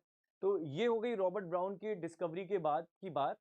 अच्छा, अब माइक्रोस्कोप की बात तो हो ही रही थी, तो इन्वेंशन ऑफ द माइक्रोस्कोप और उसके इंप्रूवमेंट ने लीड किया इलेक्ट्रॉन माइक्रोस्कोप रिवील किया। देखो इलेक्ट्रॉन माइक्रोस्कोप बेटा 1950 में वजूद में आया, एग्जिस्टेंस में आया। ये इलेक्ट्रॉन माइक्रोस्कोप 1950 में आया था, और उसके बाद से तो भाई साहब अल्ट्रा स्ट्रक्चर देखे जाने लगे, और डिफरेंट डिफरेंट मेम्ब्रेन को देखा जाने लगा, ऑर्गेनेलीज को देखा जाने लगा, एंडोप्लाज्मिक रेटिकुलम, गोल्जी बॉडी, इन सब के स्ट्रक्चर सामने आ गए। तो ये सब इलेक्ट्रॉन माइक्रोस्कोप ने रिवील किया, धीरे धीरे इनकी डिटेलिंग की। ठीक है, चलिए आगे चलते हैं। तो अब क्वेश्चन आपके सामने है, who first saw and describe a live cell. तो who first saw and describe a live cell, बड़ा ही सिंपल सा क्वेश्चन है। आई होप सो आपको इसका आंसर पता होगा, और आपने बिल्कुल सही आंसर दिया होगा, AVL यानी Anton van Leeuwenhoek. Anton van Leeuwenhoek इसका सही आंसर होगा। इसके बाद अगर मैं बात करूं, nucleus and other organelles discover हुए बहुत बाद में जाके, लगभग 150 साल बाद, after the discovery of cell. इसका रीजन क्या दोगे, इस पर आप सोचें, इस पर आप सोचें कि ऐसा क्या था भाई। सेल की डिस्कवरी तो हो गई बहुत पहले, रॉबर्ट हुक ने कर दी, फिर उसके बाद एंटन वॉन लीवनहॉक ने कर दी, लेकिन सेल की डिस्कवरी के 150 साल बाद कहीं जाकर के हमें पता चला ये इसके बारे में, ऑर्गेनेलीज जो थे, न्यूक्लियस था, ऑर्गेनेलीज थे, ये सब बहुत बाद में डिस्कवर हुए। यानी रॉबर्ट ब्राउन ने न्यूक्लियस को देखा बहुत बाद में देखा। तो इतने सालों का गैप क्यों आया, क्या रीजन लगता है आपको इसका। देखें आप कितने अवेयर हैं, अभी हम जो पढ़ रहे हैं आप उसके बारे में पूरी तरह से अवेयर हैं या नहीं है, देखना चाहते हैं हम कितना आपने इसको सही से देखा है। पॉज कर लीजिए, फिर हम इसके बारे में बात करते हैं। आप इसको पॉज कर लीजिए, सोचिए, सोच करके कमेंट में आंसर करिए, और फिर देखिएगा, चेक कीजिएगा कि आपका आंसर कितना सही है। क्वेश्चन नंबर लिखते चलिएगा, कौन से क्वेश्चन नंबर का ये आंसर है। नाउ चलिए, आई होप सो आपने इसको पॉज किया होगा। अब हम इसका आंसर देने की कोशिश करते हैं। बेटा अभी अभी मैंने आपको बताया कि 1950 1950 के अंदर इलेक्ट्रॉन माइक्रोस्कोप आया, इलेक्ट्रॉन माइक्रोस्कोप, ठीक है।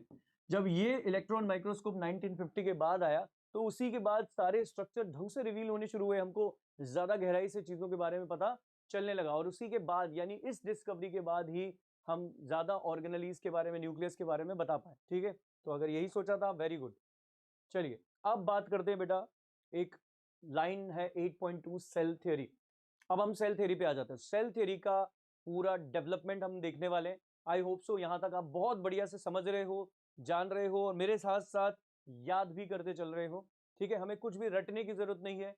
Ratification is not the final चीज। अगर आप कोशिश करेंगे समझने की तो समझी हुई चीजें आपको ज्यादा लॉन्ग टर्म में याद रहती हैं। तो कोशिश करेंगे प्रतीक सर के साथ समझने का बजाय उसे रटने की। ठीक है, तो सेल थ्योरी की बात करते बेटा। तो यहां पर कुछ ईयर्स इंपॉर्टेंट हैं, जैसे कि 1838। 1838 में कुछ ऐसा हुआ जो कि रॉबर्ट हुक की डिस्कवरी से काफी कुछ इंस्पायर्ड था। ठीक है, अब मैंने कहा था आपको लिंक किया जाएगा हर चीज को। तो 1838 में एक साइंटिस्ट थे जिनका नाम था मैथियस श्लाइडन। ठीक है, मैथियस श्लाइडन। और मैथियस श्लाइडन क्या कहना चाह रहे थे? मैथियस श्लाइडन ने धीरे धीरे, जब वो इंस्पायर थे रॉबर्ट हुक की सेल की डिस्कवरी के बाद, मैथियस श्लाइडन इंस्पायर्ड थे।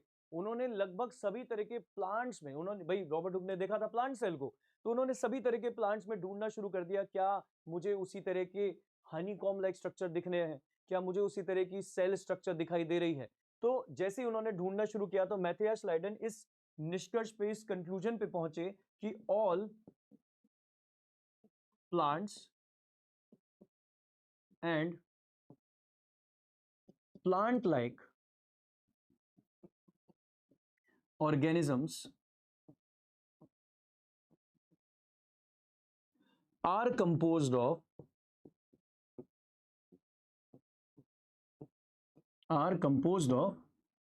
cells। और ये अपने आप में बहुत बड़ी एक बात थी, एक स्टेटमेंट थी उस समय के हिसाब से। इन्होंने सीधा सीधा कह दिया भाई that all plants and plant like organism, यानी जो भी प्लांट लाइक ऑर्गेनिज्म थे वो किसके बने हुए थे? सेल्स के बने थे। ये बहुत बड़ी बात थी अपने आप में। ठीक है, इसके बाद अगर हम बात करें 1838 के बाद, ईयर 1839 यानी ठीक एक साल बाद, एक और साइंटिस्ट थे जो ये सब कुछ बात कर रहे थे। अगर मैं मैथियस श्लाइडन को बोलूं तो मैथियस श्लाइडन को मैं बोल सकता हूं बॉटनिस्ट। क्यों बोल सकता हूं? क्योंकि ये प्लांट से रिलेटेड बात कर रहे हैं। और यहां पर हम बात करने वाले हैं नेक्स्ट हमारे साइंटिस्ट की, जिनका नाम है थियोडोर श्वान।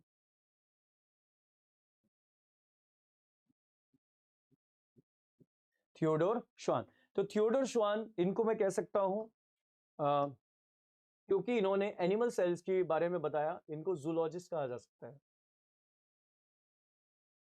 एनसीईआरटी में इन्हें ब्रिटिश बताया गया है, बट एनसीईआरटी के ही नए अपडेट्स आए हैं बच्चों। उन अपडेट्स में कहा गया है दोनों ही साइंटिस्ट जर्मनी से थे, तो इनको दोनों को ही जर्मन साइंटिस्ट माना जाएगा, भले एनसीईआरटी में ब्रिटिश साइंटिस्ट लिखा है। अब एनसीईआरटी ने अपडेट दिया तो हमको भी अपडेट कर लेना चाहिए। अब ये नहीं पता कि पूछे जाने वाली बात है या नहीं पूछे जाने वाली बात है, बट अगर अपडेट्स में आया है, ठीक है, मैं किसी एक बीच में लेक्चर में एनसीईआरटी के सारे नए अपडेट्स आपके सामने रख दूंगा, तो ताकि आपको कोई दिक्कत नहीं होगी। ठीक है, तो चलिए हम बात करते हैं थियोडोर श्वान ने क्या किया। बेटा थियोडोर श्वान के तीन अलग अलग ऑब्जर्वेशन थे, हम देखेंगे तो उसने तीन डिफरेंट ऑब्जर्वेशन दिए। सबसे पहले भाई मैथियस श्लाइडन इंस्पायर्ड था रॉबर्ट हुक के बाद से, उसने वैसे ही हनीकॉम लाइक स्ट्रक्चर देखा सारे प्लांट्स में, तो क्या कह दिया, सभी प्लांट्स किसके मिलकर बने हैं? सेल के। अब थियोडोर श्वान जो था वो भी प्लांट्स को ऑब्जर्व कर रहा था, और उसने देखा कि जो सेल वॉल होती है, उसने देखा that cell wall is unique, है ना, और स्पेसिफिक टू प्लांट। ठीक है, सेल वॉल के लिए उसने कहा कि जितने भी प्लांट्स वो ऑब्जर्व कर रहा था सभी में उसको सेल वॉल मिल रही थी, पर एनिमल्स में वो सेल वॉल एब्सेंट थी। तो उसने क्या मान लिया कि जितने भी प्लांट्स हैं वो सब किसके बने होंगे? सेल वॉल के बने होंगे। ठीक है, ये स्टेटमेंट अपने आप में बहुत बड़ी स्टेटमेंट हो गई थी, क्योंकि इसके बाद कुछ मिसकंसेप्शन आए।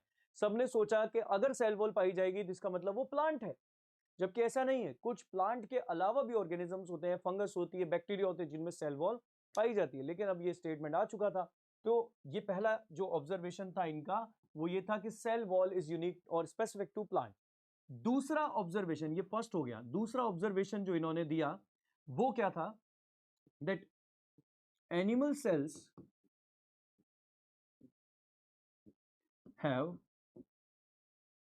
Cell membrane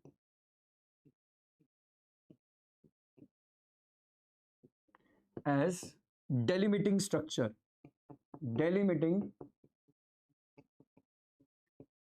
structure,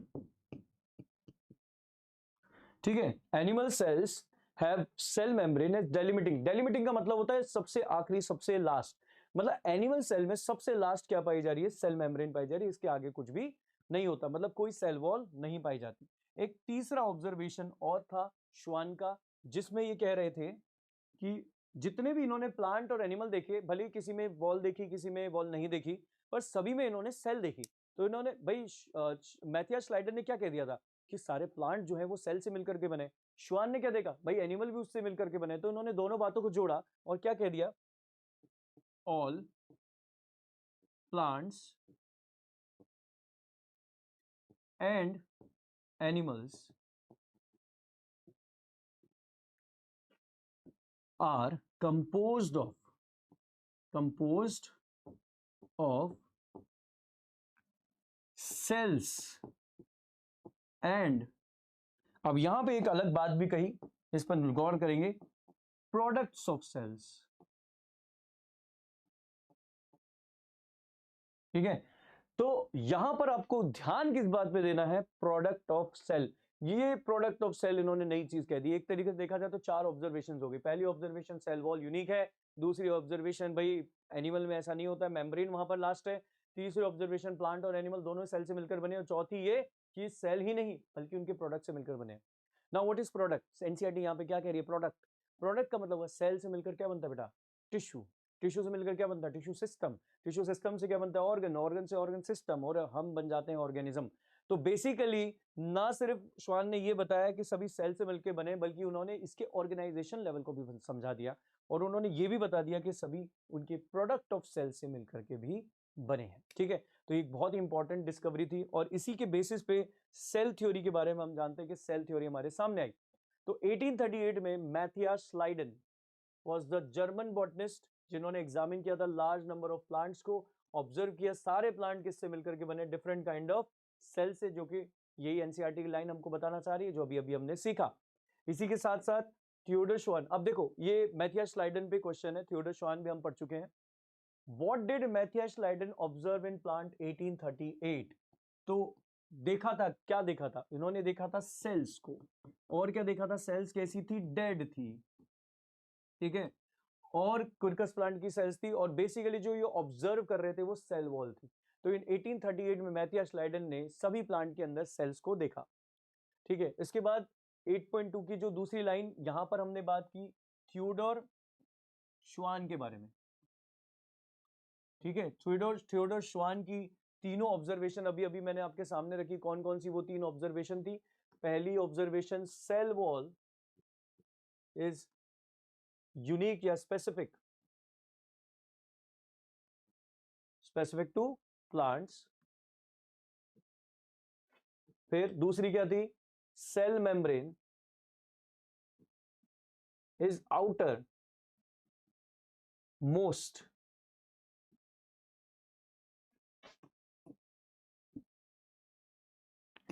cell membrane is outer most, ठीक है। Cell membrane outer most layer of animal cell. और तीसरी ऑब्जर्वेशन जो थी बेटा, क्या थी? अभी अभी हमने पढ़ा था, क्या थी? That all plants and animals composed of what? Composed of what? Fill in the blanks, किसके बने होते हैं? तो सेल्स और प्रोडक्ट ऑफ सेल्स। चलिए आगे चलते हैं। देखिए यहां पर बताया गया अबाउट द सेम टाइम 1839 में, एक साल बाद। अब देखो यहां पे बेटा ब्रिटिश जूलॉजिस्ट लिखा हुआ है, मैं आपको बता दूं यहां इस जगह पे, तो इसको हमको कर लेना है जर्मन। ये कौन थे? ये जर्मन ही थे। ये एनसीईआरटी का न्यू अपडेट है, दिया है इसलिए आपको बता दिया है। Zoologists they study different types of animal cells, reported that cells had a thin outer layer which is today known as the plasma membrane। और ये कहाँ देखा? एनिमल सेल्स के अंदर देखा, प्लांट सेल के अंदर, दोनों के अंदर देखा, पर प्लांट में इसके बाहर भी कुछ था, और वो थी cell wall. He also concluded that based on his study that plant tissue that present in presence of cell wall, यहाँ पर देखी गई which is a unique character of a plant cell. Plant cell का unique character है cell wall का पाया जाना। On the basis of this, Schwann proposed the hypothesis that bodies of animals and plants are composed of cells and product of cells। तो ये इसने conclude किया और इस तरीके से सेल थ्योरी हमारे सामने आई। यही थी हमारी सेल थ्योरी। क्वेश्चन देखिए, ये who studied the different types of animal cells to propose cell theory. तो किसने ये किया था? अब इसमें आप इस क्वेश्चन में एक चीज का ध्यान रखेंगे, दोनों ही जर्मन थे, ठीक है, जर्मन बॉटनिस्ट थे और जर्मन बॉटनिस्ट, जर्मन जूलॉजिस्ट, ठीक है। अब इसने बोला कि different types of animal cell को किसने देखा था? श्वान ने। तो वो भी कौन थे? जर्मन जूलॉजिस्ट ही थे, श्वान। हम आगे चलेंगे, ठीक है। मॉडर्न सेल थ्योरी क्या है बेटा? मॉडर्न सेल थ्योरी में एक इंपॉर्टेंट पॉइंट जुड़ गया, एक ऐसा पॉइंट जुड़ गया जिसके बिना सेल थ्योरी अधूरी सी लग रही थी। अब वो कौन सा पॉइंट था उसके बारे में बात करते हैं। भाई सेल से मिलकर बना, सेल से मिलकर बना, ये तो समझ आ गया, प्लांट भी सेल से मिलकर बने, एनिमल भी सेल से मिलकर बने। बट अगर मान लो सेल डेड होती है या नई सेल्स को आना होता है तो नई सेल्स कैसे आती? तो इसके बारे में कुछ भी नहीं बताया गया था। तो उस केस में बात की गई और फिर यह देखा गया कि न्यू सेल्स कैसे राइज होती हैं। तो एक भाई साहब आए थे जिनका नाम था, आपको नाम याद आ रहा है? ठीक है, आप जैसे ही आपको चीजें याद आए आप उसको पहले से लिख सकते, कमेंट में लिख सकते, ताकि आप उसमें कमेंट बॉक्स में हम देख पाए कि हाँ, मेरे पढ़ाने से पहले, मेरे बताने से पहले ही बच्चों को याद आ रही थी चीजें, तो हम देख सकते हैं। तो यहां पर नाम किसका आता है? रुडोल्फ विर्चोव, ठीक है। अब ये जो रुडोल्फ विर्चोव भाई साहब थे, रुडोल्फ विर्चोव, इन्होंने क्या बताया? इन्होंने भोजपुरी में कुछ कहा, मजाक कर रहा हूं है ना, बट भोजपुरी में इन्होंने कुछ कहा। क्या कहा? ओमनिस सेलुला, ओमनिस सेलुला ई सेलुला, ठीक है। ओमनिस सेलुला ई सेलुला, ई गोला पे ई सेलुला। अब सुनो, इसका मतलब क्या होगा? अगर इसको हम डिकोड करें, इसका एक्चुअल मीनिंग निकालना चाहे तो इसका मतलब क्या होगा? इसका मतलब होगा कि new cells arise from pre existing sales, pre existing cells. तो सभी बच्चे अब जान चुके हैं कि मॉडर्न सेल थ्योरी का ये दूसरा स्टेटमेंट था। पहला स्टेटमेंट तो वही जो नॉर्मल सेल थ्योरी का है वही रहेगा। अब नॉर्मल सेल थ्योरी के साथ जुड़ चुकी है मॉडर्न सेल थ्योरी और इस तरीके से बदलाव आए। किसने क्या बदलाव लाए वो बहुत जरूरी है जानना, किसने क्या किया वो जरूरी है जानना, ठीक है। तो अब यहां पर हमारे सामने आ गई कि नई सेल जो होती है पुरानी सेल से ही बनती है। कैसे बनती है भाई? पुरानी सेल से कैसे बन जाती है? Pre existing cell. तो यहां पे आपको ध्यान देना होगा, प्री एग्जिस्टिंग सेल के सेल डिवीजन से बनती हैं, यानी पूरा प्री एग्जिस्टिंग सेल जब डिवाइड करेगी तो उसके बाद ही न्यू सेल्स का अराइज होता है। इस तरीके से हम बोल सकते हैं। तो न्यू, अगर मैं कहूंगा मॉडर्न सेल थ्योरी जो आई वो कैसे आई, उसके बारे में पहला स्टेटमेंट क्या हो जाएगा? रुडोल्फ विर्चोव ने एक बदलाव किया। श्वान ने कहा था all plants and animals, Rudolf Virchow ने कह दिया ऑल ऑर्गेनिजम्स। मतलब रुडोल्फ विर्चोव ने कहा कि इस दुनिया में जितने भी ऑर्गेनिज्म है सब सेल से मिलकर बने हैं, ठीक है। ये बदलाव उसने किया। उसके अलावा प्रोडक्ट ऑफ सेल किसने कहा था? श्वान ने कहा था। तो पहला स्टेटमेंट हो जाएगा all organisms are composed of cells and product of cell, जिसमें प्रोडक्ट ऑफ सेल श्वान ने कहा।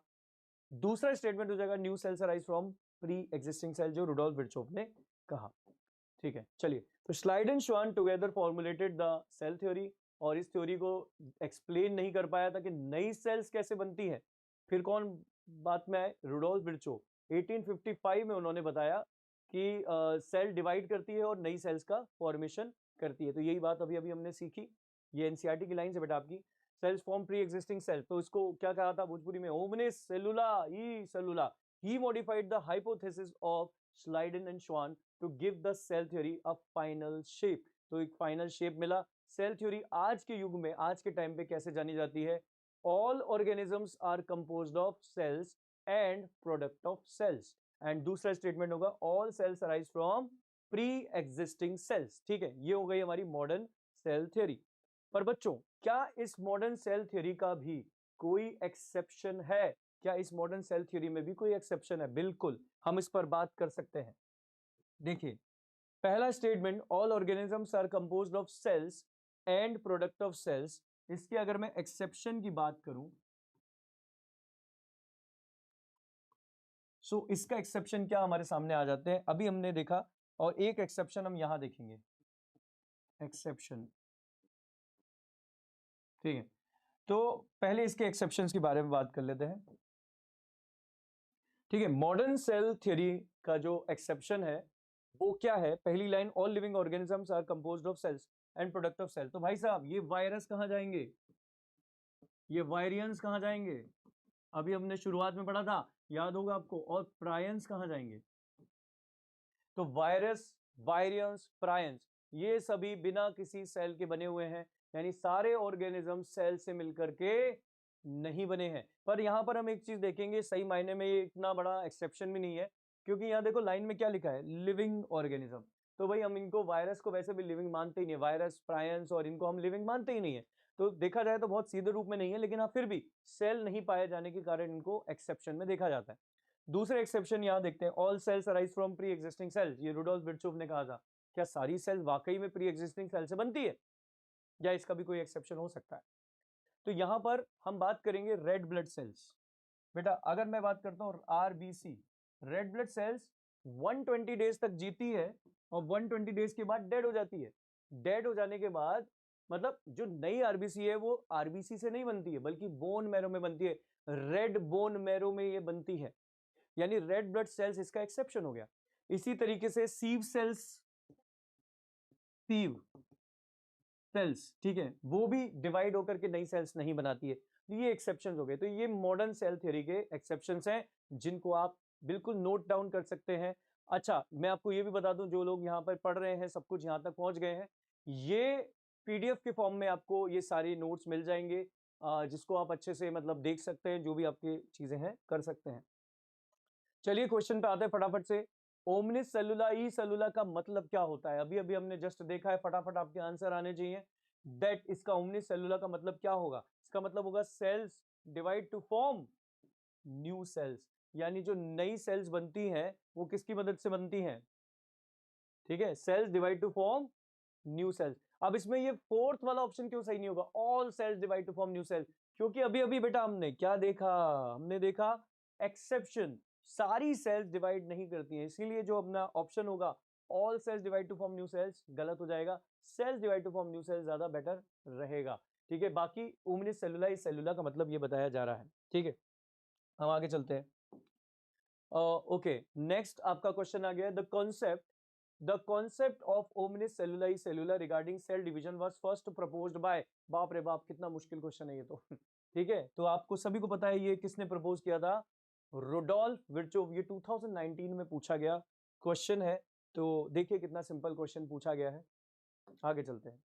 अब नेक्स्ट क्वेश्चन है, what do you understand by product of cells as given in cell theory. मैंने अभी अभी जस्ट आपको एक्सप्लेन किया बेटा, ठीक है, प्रोडक्ट ऑफ सेल का यहाँ पे क्या मतलब है, ये मैंने आपको जस्ट अभी अभी एक्सप्लेन किया है। तो मुझे बताएं प्रोडक्ट ऑफ सेल क्या होता है, कमेंट में लिखें जल्दी से, और उसके बाद आप वीडियो में तो आगे मैं बता ही दूंगा, तो कमेंट में लिखें, देखें फिर आपका आंसर सही है या नहीं, ये आपको चेक करने का एक तरीका हो जाएगा। ठीक है, तो प्रोडक्ट ऑफ सेल्स के बारे में हमने क्या बात करी थी, यहां पर हम ये टिश्यू ले सकते हैं।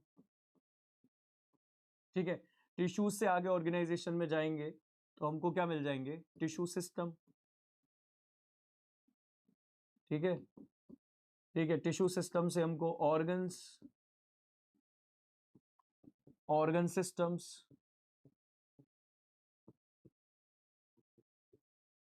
और फाइनली ऑर्गेनिजम्स। ठीक है, तो अगर हम लेवल देखें तो सेल से बने हैं टिश्यू, टिश्यू से बने हैं टिश्यू सिस्टम, टिश्यू सिस्टम से बने ऑर्गन्स, ऑर्गन से ऑर्गन सिस्टम, और ऑर्गेनिजम्स, इस तरीके से बना हुआ है। तो बेसिकली क्या हो गया, जो श्वान कहना चाह रहे थे, ये प्रोडक्ट ऑफ सेल्स है, सारे टिश्यू प्रोडक्ट ऑफ सेल है, टिश्यू के प्रोडक्ट टिश्यू सिस्टम हो गए, इस तरीके से। चलिए आगे चलते हैं। ठीक है, अब एक और क्वेश्चन है, who formulated the cell theory. अगर आपसे क्वेश्चन पूछ लिया जाए who formulated the cell theory, modern cell theory की बात नहीं कर रहे, सिंपल सेल थ्योरी की बात कर रहे हैं, तो Theodor Schwann and Matthias Schleiden formulated the cell theory. यहाँ पे दोनों का नाम आएगा, थियोडर श्वान का भी आएगा और मैथियास श्लाइडन का भी नाम आएगा। तो both Theodor Schwann and Matthias Schleiden Theodor Schwann and Matthias Schleiden both यहां पर आ जाएगा। चलिए आगे चलते हैं। नेक्स्ट क्वेश्चन है, who among the following first propose the idea that cell arise from pre existing cells and modified the cell theory to its final form. अभी अभी हमने पढ़ा, आपको बिल्कुल बेशक ये याद होगा, यहाँ पे नाम आना चाहिए रुडोल्फ विर्चोव। बिल्कुल सही आपका आंसर है, रुडोल्फ विर्चोव यहाँ पे नाम आएगा। अब एक असर्शन रीजन है आपके सामने, इसको ध्यान से पढ़ें और इसका जवाब दें। असर्शन है, Rudolf Virchow modified the hypothesis of cell theory given by Schleiden and Schwann. Schleiden and श्वान ने जो सेल थ्योरी दी थी उसको मॉडिफाई किया। रीजन दिया है, cell theory says that all cells arise from pre existing cells. अब इसको ध्यान से देखें, मैंने आपको बताया था रीजन अधूरा होना चाहिए, असर्शन अधूरा होना चाहिए और रीजन उसे एक्सप्लेन करना चाहिए, और साथ ही साथ दोनों सही होने चाहिए। पहली बात तो पहले तो देखा जाए तो दोनों स्टेटमेंट सही है। रुडोल्फ विर्चोव ने मॉडिफाई किया था हाइपोथेसिस को सेल थ्योरी की बाय श्लाइडन एंड श्वान, जो श्लाइडन श्वान ने दिया था। ठीक है, अब रीजन में लिखा है कि cell theory says that all cells arise from pre existing cells. ठीक है, ये किसने कहा था? रुडोल्फ विर्चोव ने कहा था all cells arise from pre existing cells. तो बेसिकली देखा जाए तो ये बता रहा है रुडोल्फ विर्चोव ने मॉडिफाई किया। क्या मॉडिफाई किया? तो ये यहाँ पे बता रहा है cell theory says that all cells arise from, modern cell theory होना चाहिए, यहाँ पे थोड़ा सा लिखा हुआ नहीं है, तो उस हिसाब से असर्शन रीजन सही होगा और इसका एक्सप्लेनेशन भी हो जाएगा। चलिए, अब ये हमारा आज का लास्ट टॉपिक है, ये लेक्चर का लास्ट टॉपिक है बेटा, और इसमें हम ओवरव्यू ऑफ सेल देखने वाले हैं। एक नॉर्मली सेल के अंदर क्या क्या चीज़ें पाई जाती हैं, सारी टर्मिनोलॉजी मैं आपको यहाँ पे समझाने वाला हूँ, ध्यान से सुनिएगा। और इसके बाद हम ये लेक्चर यहाँ पे एंड करेंगे। अगर आप यहाँ तक जुड़े हुए हैं, आपका डेडिकेशन है, तो डेफिनेटली आपको बहुत सारे बेनिफिट्स भी मिलेंगे। ये नोट्स कहाँ मिलेंगे ये सब मैं आपको बताऊंगा, ये सारी चीज़ें आपको बताई जाएंगी। तो अभी आप देखते रहिए एंड तक। ओवरव्यू ऑफ सेल हम पढ़ रहे हैं, साथ के साथ हम याद भी करते चल रहे हैं, क्वेश्चंस भी लगा रहे हैं, आगे जाकर के आप अपनी तरफ से भी कुछ क्वेश्चंस लगाएंगे। तो चलिए हम यहाँ पर शुरुआत करते हैं इन टर्मिनोलॉजी के बेसिस पे समझने की। सबसे पहले हम जान लेते हैं, हम मान लेते हैं कि एक सेल है और ये जो सेल है ये कंप्लीट सेल है, यानी जिसमें सेल मेम्ब्रेन के बाहर सेल वॉल भी पाई जा रही है। ठीक है, अब हम इस हिसाब से अगर देखेंगे तो सेल, हम एक एक चीज को यहाँ पर हटाते चलेंगे और देखेंगे उसके अंदर का स्ट्रक्चर में हमको क्या क्या देखने को मिलता है। जैसे फॉर एग्जांपल लेट्स से ये एक सेल है और इसके बाहर मैं बना देता हूं इसकी एक cell wall. Normally hexagonal cell बनती है, बट अभी हम समझने के लिए बना रहे हैं, जस्ट हमने इसे जनरली बना दिया है। एक सेल वॉल है और एक सेल मेम्ब्रेन है, इसको हम यहाँ पे बना देते हैं, ये एक सेल मेम्ब्रेन वाला पोर्शन हो जाएगा। ये एकदम जनरलाइज फ्लो चार्ट के तौर पे ये बनाया गया है, जिसमें हम एक सेल को रिप्रेजेंट करना चाह रहे हैं। ये एक सेल है, सेल के अंदर पाया जाता है न्यूक्लियस, न्यूक्लियस के चारों तरफ एंडोप्लाज्मिक रेटिकुलम पाई जाती है, बहुत सारे ऑर्गेनेलीज पाए जाते हैं, है ना, ये सारी चीजें पाई जाती है, माइटोकॉन्ड्रियाज वगैरह पाए जाते हैं, क्लोरोप्लास्ट, अगर ये प्लांट सेल है क्योंकि सेल वॉल मिल रही है तो क्लोरोप्लास्ट भी यहाँ पर पाए जाएंगे, बहुत सारे ऑर्गेनेलीज पाए जाएंगे। तो इस पूरे सेल को समझने के लिए हम लोग क्या करते हैं, टर्मिनोलॉजी का सहारा लेते हैं, और कैसे कैसे हम करेंगे देखो। फर्स्ट ऑफ ऑल, सबसे पहले इस कंप्लीट सेल में से if I just remove cell wall, if I just remove cell wall, अगर मैंने इसमें से एक सेल वॉल को निकाल दिया, तो सेल वॉल को निकालने के बाद यानी ये चीज मैंने हटा दी, तो अंदर आपको क्या दिख रही है? Cell membrane. तो सेल वॉल और सेल मेम्ब्रेन के बीच का जो मटेरियल होता है उसको हम क्या बोल देते हैं? तो उसको हम बोल देते हैं बेटा प्रोटोप्लाज्म नहीं कहेंगे, प्रोटोप्लास्ट कहेंगे, प्रोटोप्लास्ट। ठीक है, तो ये आ जाता है हमारे पास में एक कंपोनेंट, इसको हम बोलते हैं प्रोटोप्लास्ट। अब इसी तरीके से इसी आगे हम चलेंगे। प्रोटोप्लास्ट बेटा सेल मेम्ब्रेन और सेल वॉल के बीच का जो मटेरियल है, जो कि एक तरीके से देखा जाए तो नॉन लिविंग मटेरियल है, तो इसको हम ये भी बोल सकते हैं नॉन लिविंग। ठीक है, अब नेक्स्ट हम देखते हैं इस प्रोटोप्लास्ट से इफ वी जस्ट रिमूव, अगर हम इसमें से रिमूव कर देते हैं किसे? अब सेल मेम्ब्रेन, हम सेल मेम्ब्रेन के अंदर की तरफ चल रहे हैं, so if we just remove cell membrane, पहले हमने क्या रिमूव किया था? पहले हमने रिमूव किया था सेल वॉल, ठीक है। पहले हमने रिमूव किया था सेल वॉल और उसके बाद हमने रिमूव किया सेल मेम्ब्रेन। सेल मेम्ब्रेन को रिमूव करते ही बेटा जो रिमेनिंग पार्ट बचेगा उसको बोलते हैं प्रोटोप्लाज्म, ठीक है।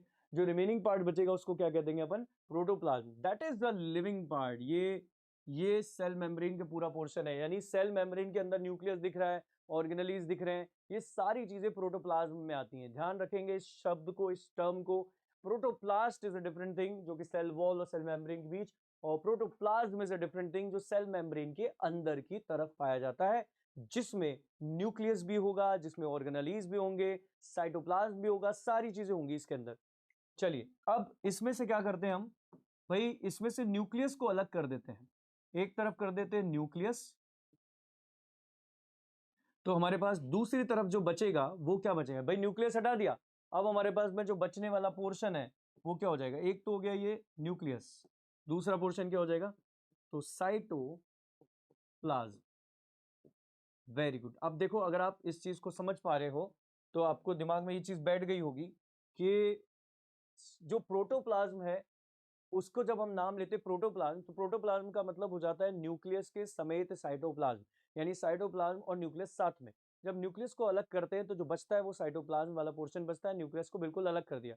अभी भी ऑर्गेनेलीज वगैरह जो है वो साइटोप्लाज्म के अंदर, इसी साइटोप्लाज्म के अंदर मौजूद है। चलिए अब आगे चलते हैं, हम इसमें से अलग निकालते हैं एक पोर्शन जिसको हम फ्लूइडिक पोर्शन कहते हैं और इसको बोलते हैं साइटोसोल। इसको बोल देते हैं हम साइटोसोल, और जिसको हाइलोप्लाज्म भी कह देते हैं, ठीक है। साइटोसोल या हाइलोप्लाज्म, और इसमें पूरा फ्लूइडिक पोर्शन होगा ये, और दूसरा जो पोर्शन इसका निकालते हैं उसको हम बोल देते हैं ट्रोफोप्लाज्म। ट्रोफोप्लाज्म, ठीक है।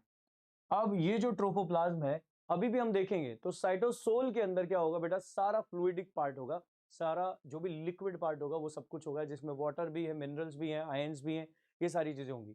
फिर जो बचता है हमारा ट्रोफोप्लाज्म, ट्रोफोप्लाज्म के अंदर अभी भी ऑर्गेनेलीज वगैरह ये सब पड़े हुए हैं, ऑर्गेनेलीज, माइक्रोबॉडी, ये सब पड़ी हुई। अब मैं क्या करता हूँ, इसको भी दो पार्टीशन कर देता हूँ, यानी ये जो ट्रोफोप्लाज्म है इसके भी दो पार्ट अगर हम कर दें तो हमारे सामने क्या आते हैं? दो पार्ट कौन से आते हैं? एक तो आ जाता है ड्यूटोप्लाज्म,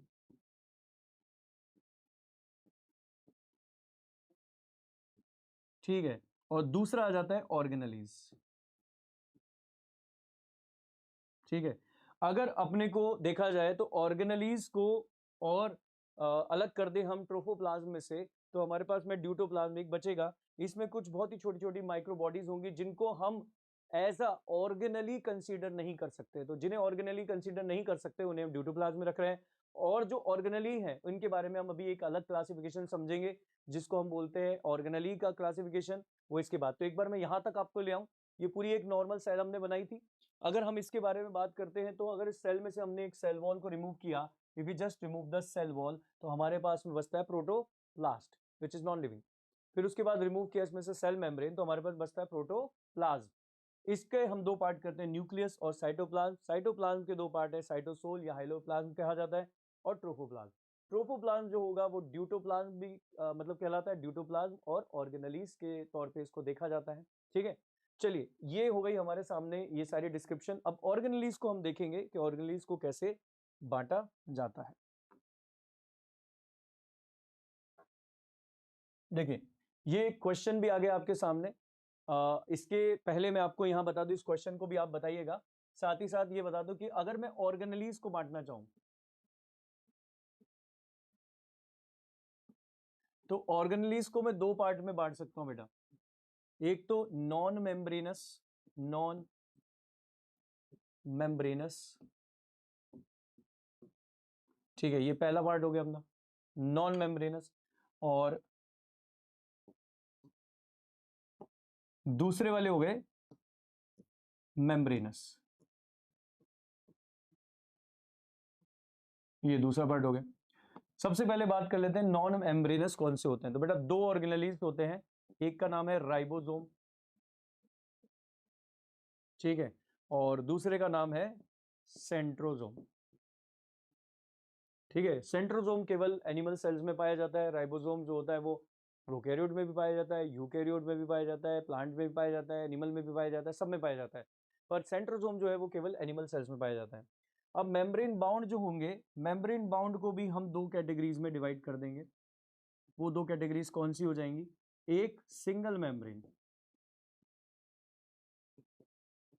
सिंगल मेम्ब्रेन, सिंगल मेम्ब्रेनस, और दूसरा डबल मेम्ब्रेनस। दूसरा हो गया बेटा डबल मेम्ब्रेनस। ठीक है, तो इसमें से हम कौन सा वाला याद रखेंगे, कौन से वाले को याद रख सकते हैं हम? डबल मेम्ब्रेनस वाले को याद रख लो, क्योंकि इसमें आएगा माइटोकॉन्ड्रिया और दूसरा आ जाएगा प्लास्टिड या आपका क्लोरोप्लास्ट। ठीक है, आप केवल और केवल ऑर्गेनेलीज को अगर समझना चाहते हैं तो राइबोसोम और सेंट्रोसोम को as a non membrane bound याद रख लीजिए। दूसरा सिंगल मेम्ब्रेन और डबल मेम्ब्रेन करके डबल मेम्ब्रेन वाले याद रख लीजिए। बचे कुछ रिमेन्स, जितने भी रिमेन्स हैं वो सब एक साथ यहाँ पे आ जाते हैं, ये सारे रिमेनिंग वाले पार्ट होते हैं। ठीक है, चलिए एक क्वेश्चन भी यहाँ पे दिया हुआ है, ribosomes are found only in the cytoplasm, ये ट्रू है या फॉल्स है? इसके बारे में सोचे और बताएं, कमेंट करें। ठीक है, आंसर जानने से पहले कमेंट करें कि राइबोसोम क्या सिर्फ और सिर्फ साइटोप्लाज्म में पाए जाते हैं, या हाँ या ना। अभी अभी मैंने बोलते बोलते मैं कह भी दिया है आपको राइबोसोम कहाँ कहाँ पाए जाते हैं। तो बेटा राइबोसोम की अगर बात की जाए तो वो साइटोप्लाज्म में मिलते हैं, ईआर पे मिलते हैं, माइटोकॉन्ड्रिया में मिलते हैं, ठीक है, और क्लोरोप्लास्ट में भी मिलते हैं। इसके अलावा कुछ मॉडिफिकेशंस होते हैं निजल्स ग्रेन्यूल्स, तो वो नर्व सेल में भी मिलते हैं। ठीक है, नर्व सेल में निजल्स ग्रेन्यूल के मॉडिफिकेशंस होते हैं, वहां भी देखे जाते हैं। चलिए आगे चलते हैं बच्चों। देखो यहां पर बताया गया है ओवरव्यू ऑफ सेल के बारे में, सारी वही बातें जो हमने की थी एनसीईआरटी की लाइंस में बताई गई हैं। सारे ऑर्गेनेलीज आ जाएंगे। भाई अपना पढ़ने का तरीका कैसा था, हमने ये डिफ्रेंसिएशन कर लिया यहाँ पे। सबसे पहले तो सेल में से हमने सारी टर्म देख ली, प्रोटोप्लास्ट क्या है, प्रोटोप्लाज्म क्या है, साइटोप्लाज्म, साइटोसोल, ट्रोफोप्लाज्म, ड्यूटोप्लाज्म, ऑर्गेनेलीज, ये सब। फिर उसके बाद हमने ऑर्गेनेलीज का डिफ्रेंशिएशन कर लिया, और इसके बाद अब हम पहुंच चुके हैं ओवरव्यू सेल, जो सेल में दे रखा है, यहाँ पे दे रखा है। ठीक है, इसको पढ़ लेते हैं।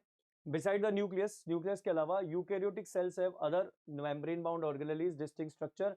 जिन ऑर्गेनेलीज को एंडोप्लाज्मिक रेटिकुलम, देखो ये वही है, मैंने आपको बता दिया डबल मेम्ब्रेन वाले पता है, नॉन मेम्ब्रेन वाले पता है, तो अब जो भी आएंगे वो सिंगल मेम्ब्रेनस है। तो एंडोप्लाज्मिक रेटिकुलम सिंगल मेम्ब्रेनस है, गोल्जी बॉडी सिंगल मेम्ब्रेनस है, लाइसोसोम सिंगल मेम्ब्रेनस है, माइटोकॉन्ड्रिया अभी अभी पढ़ा डबल मेम्ब्रेनस होगा। इसके अलावा माइक्रोबॉडीज ये सब वैक्यूल्स सिंगल मेम्ब्रेनस है। प्रोकैरियोटिक सेल्स के अंदर ये सारे मेम्ब्रेन बाउंड ऑर्गेनेलीज नहीं पाए जाते। राइबोसोम्स जो होते हैं वो कैसे होते हैं, नॉन मेम्ब्रेनस होते हैं, अभी अभी हमने समझा। ऑर्गेनेलीज होते हैं, found in cells both eukaryote में भी पाए जाते हैं और प्रोकैरियोट में भी पाए जाते हैं। Within the cell ribosomes are found only in cytoplasm, cytoplasm में सिर्फ और सिर्फ कहाँ पाए जाएंगे, साइटोप्लाज्म में। Also within the two organelles, और कौन से हैं वो, क्लोरोप्लास्ट और माइटोकॉन्ड्रिया। ठीक है, रफ एंडोप्लाज्मिक रेटिकुलम पे भी ये पाए जाएंगे। ठीक है, तो यही सारी चीजें अभी हमको सीखनी थी, ये सब हमने देखा। ओवरव्यू ऑफ सेल हम लोग कर चुके, ओवरव्यू ऑफ सेल कहलाता है। ठीक है, अब ये एक और क्वेश्चन है आपके सामने, the prokaryotic cell lack cell membrane या मेम्ब्रेन बाउंड ऑर्गेनेलीज, ये ट्रू है या फॉल्स है? तो एकदम बताइए क्या है, ट्रू। ठीक है, ये वाला ट्रू है कि प्रोकैरियोटिक लैक करता है मेम्ब्रेन बाउंड ऑर्गेनेलीज को, बिल्कुल सही बात है, बिल्कुल सही बोला गया है। उसके बाद list any two main difference, ऐसे कोई दो मेन डिफरेंस बताइए जो प्रोकैरियोट को यूकैरियोट से बदलता है, मतलब अलग करता है। तो अगर आप देखेंगे तो एक तो पहला तो क्या हो गया, मेम्ब्रेन बाउंड ऑर्गेनेलीज। ठीक है, मेम्ब्रेन बाउंड ऑर्गेनेलीज यहां पे जैसे मान लो प्रोकैरियोट है और ये यूकैरियोट है, एब्सेंट होंगे। और यहां पे प्रेजेंट होंगे।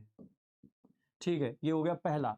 दूसरा ऑब्जर्वेशन क्या होगा, एक membrane bound nucleus, membrane bound nucleus भी एब्सेंट होगा और यहां पे प्रेजेंट होगा। ठीक है, तो ये दो डिफरेंस है। जो इसके अलावा कौन से डिफरेंस होंगे, कमेंट में लिख के बताइए कि इन दो डिफरेंसेस के अलावा आप प्रोकैरियोट और यूकैरियोटिक सेल्स में कौन कौन से डिफरेंसेस देख पाते हैं। तो मैं उसे जरूर चेक करूंगा, आप एक बार कमेंट में जरूर लिखिएगा। ठीक है, चलिए आगे चलते हैं। व्हाट आर सेंट्रोजोम्स, यहां पर बात की जा रही है सेंट्रोजोम। सेंट्रोजोम अभी अभी हमने बोला सिर्फ और सिर्फ एनिमल सेल्स में पाए जाते हैं। सिर्फ और सिर्फ कहां पाए जाते हैं, only found in animal cells. ठीक है, सिर्फ और सिर्फ एनिमल सेल्स में पाए जाते हैं। इनका मेन फंक्शन क्या होता है बेटा, ये क्रोमोसोमल सेपरेशन में हेल्प करते हैं। Chromosome separation,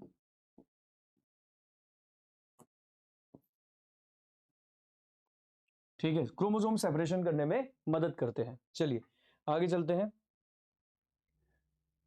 animal cells contain another non, ये उसी का डिस्क्रिप्शन है, bound organelle centrosome which helps in the cell division, जो कि क्रोमोसोम को बेसिकली सेपरेट कर रहा है। ठीक है, इससे रिलेटेड क्वेश्चन है, which is not correct for centrosome, इनमें से क्या चीज है जो सेंट्रोजोम के लिए सही नहीं है। They are non membranous bound organelle, ये तो सही है। हेल्प्स इन सेल डिवीजन, बिल्कुल करते हैं। Found in all eukaryotic cell, भाई साहब सही है क्या, नहीं है। यहां पर इसमें ये नहीं पाया जाएगा, मतलब यही इसका आंसर हो जाएगा, present only in animal cells, ये बिल्कुल सही हो जाएगा। तीन सही है, एक गलत है, वो इसका आंसर हो जाएगा। ठीक है, चलिए तो बेटा बहुत बहुत थैंक यू, आप लोगों ने पहला लेक्चर पूरा देखा और मैं इसी तरीके से आपके साथ आता रहूंगा। आपके सजेशंस भी मुझे चाहिए होंगे, मैं चाहूंगा कि आप अपने सजेशंस भी दें। आपकी कोई भी समस्या हो उसको मैं बिल्कुल सुलझाने की कोशिश करूंगा। आज के लिए इतना ही, ये लेक्चर यहीं पे समाप्त होता है। जल्दी से जाइए अपने नोट्स वगैरह कलेक्ट कीजिए और मैं यहाँ इसके नीचे लिंक में डिस्क्रिप्शन में लिख दूंगा कि आप ये नोट्स कहाँ से आपको मिल जाएंगे। आप उन्हें प्राप्त कीजिए, उसे दोबारा से रिवाइज कीजिए और आगे बढ़ते जाइए। ठीक है, मैं चाहता हूं कि आप बहुत आगे जाएं और आप अपने लक्ष्य को, अपने एम को जरूर हासिल करें। ठीक है, उसके साथ ही साथ आप इस चैनल को, प्रतीक सर बायोलॉजी को सब्सक्राइब जरूर कर लेना बच्चों। ठीक है, ये आपसे मुझे बस एक ही उम्मीद है कि आप इसे सब्सक्राइब कर लें। उसके अलावा अगर आप चाहें तो जैसे चैनल पे और भी दूसरे चैनल्स हैं, ऑनटेस्टा है, ऑनटेस्टा हिंदी है, जहाँ पर आप ये सॉन्ग सुन के बड़ा एंजॉय कर सकते हैं। बोन सॉन्ग है, इसमें हड्डियां अगर आपने एक बार पढ़ी हुई हैं तो आप उसको याद कर सकते हैं, बोन सॉन्ग है। और उसके अलावा और भी कुछ वीडियोस हैं और बाकी प्रतीक सर बायोलॉजी पे प्रॉपर लेक्चर वीडियोस आएंगे। सबसे इंपॉर्टेंट, आप ये कमेंट में ज़रूर बताइएगा कि आपको आज का सेशन कैसा लगा और कैसा महसूस कर पा रहे हैं। So thank you so much and all the best. हंसते रहो, मुस्कुराते रहो और बस आगे बढ़ते रहो। ठीक है, ओके, बाय बाय।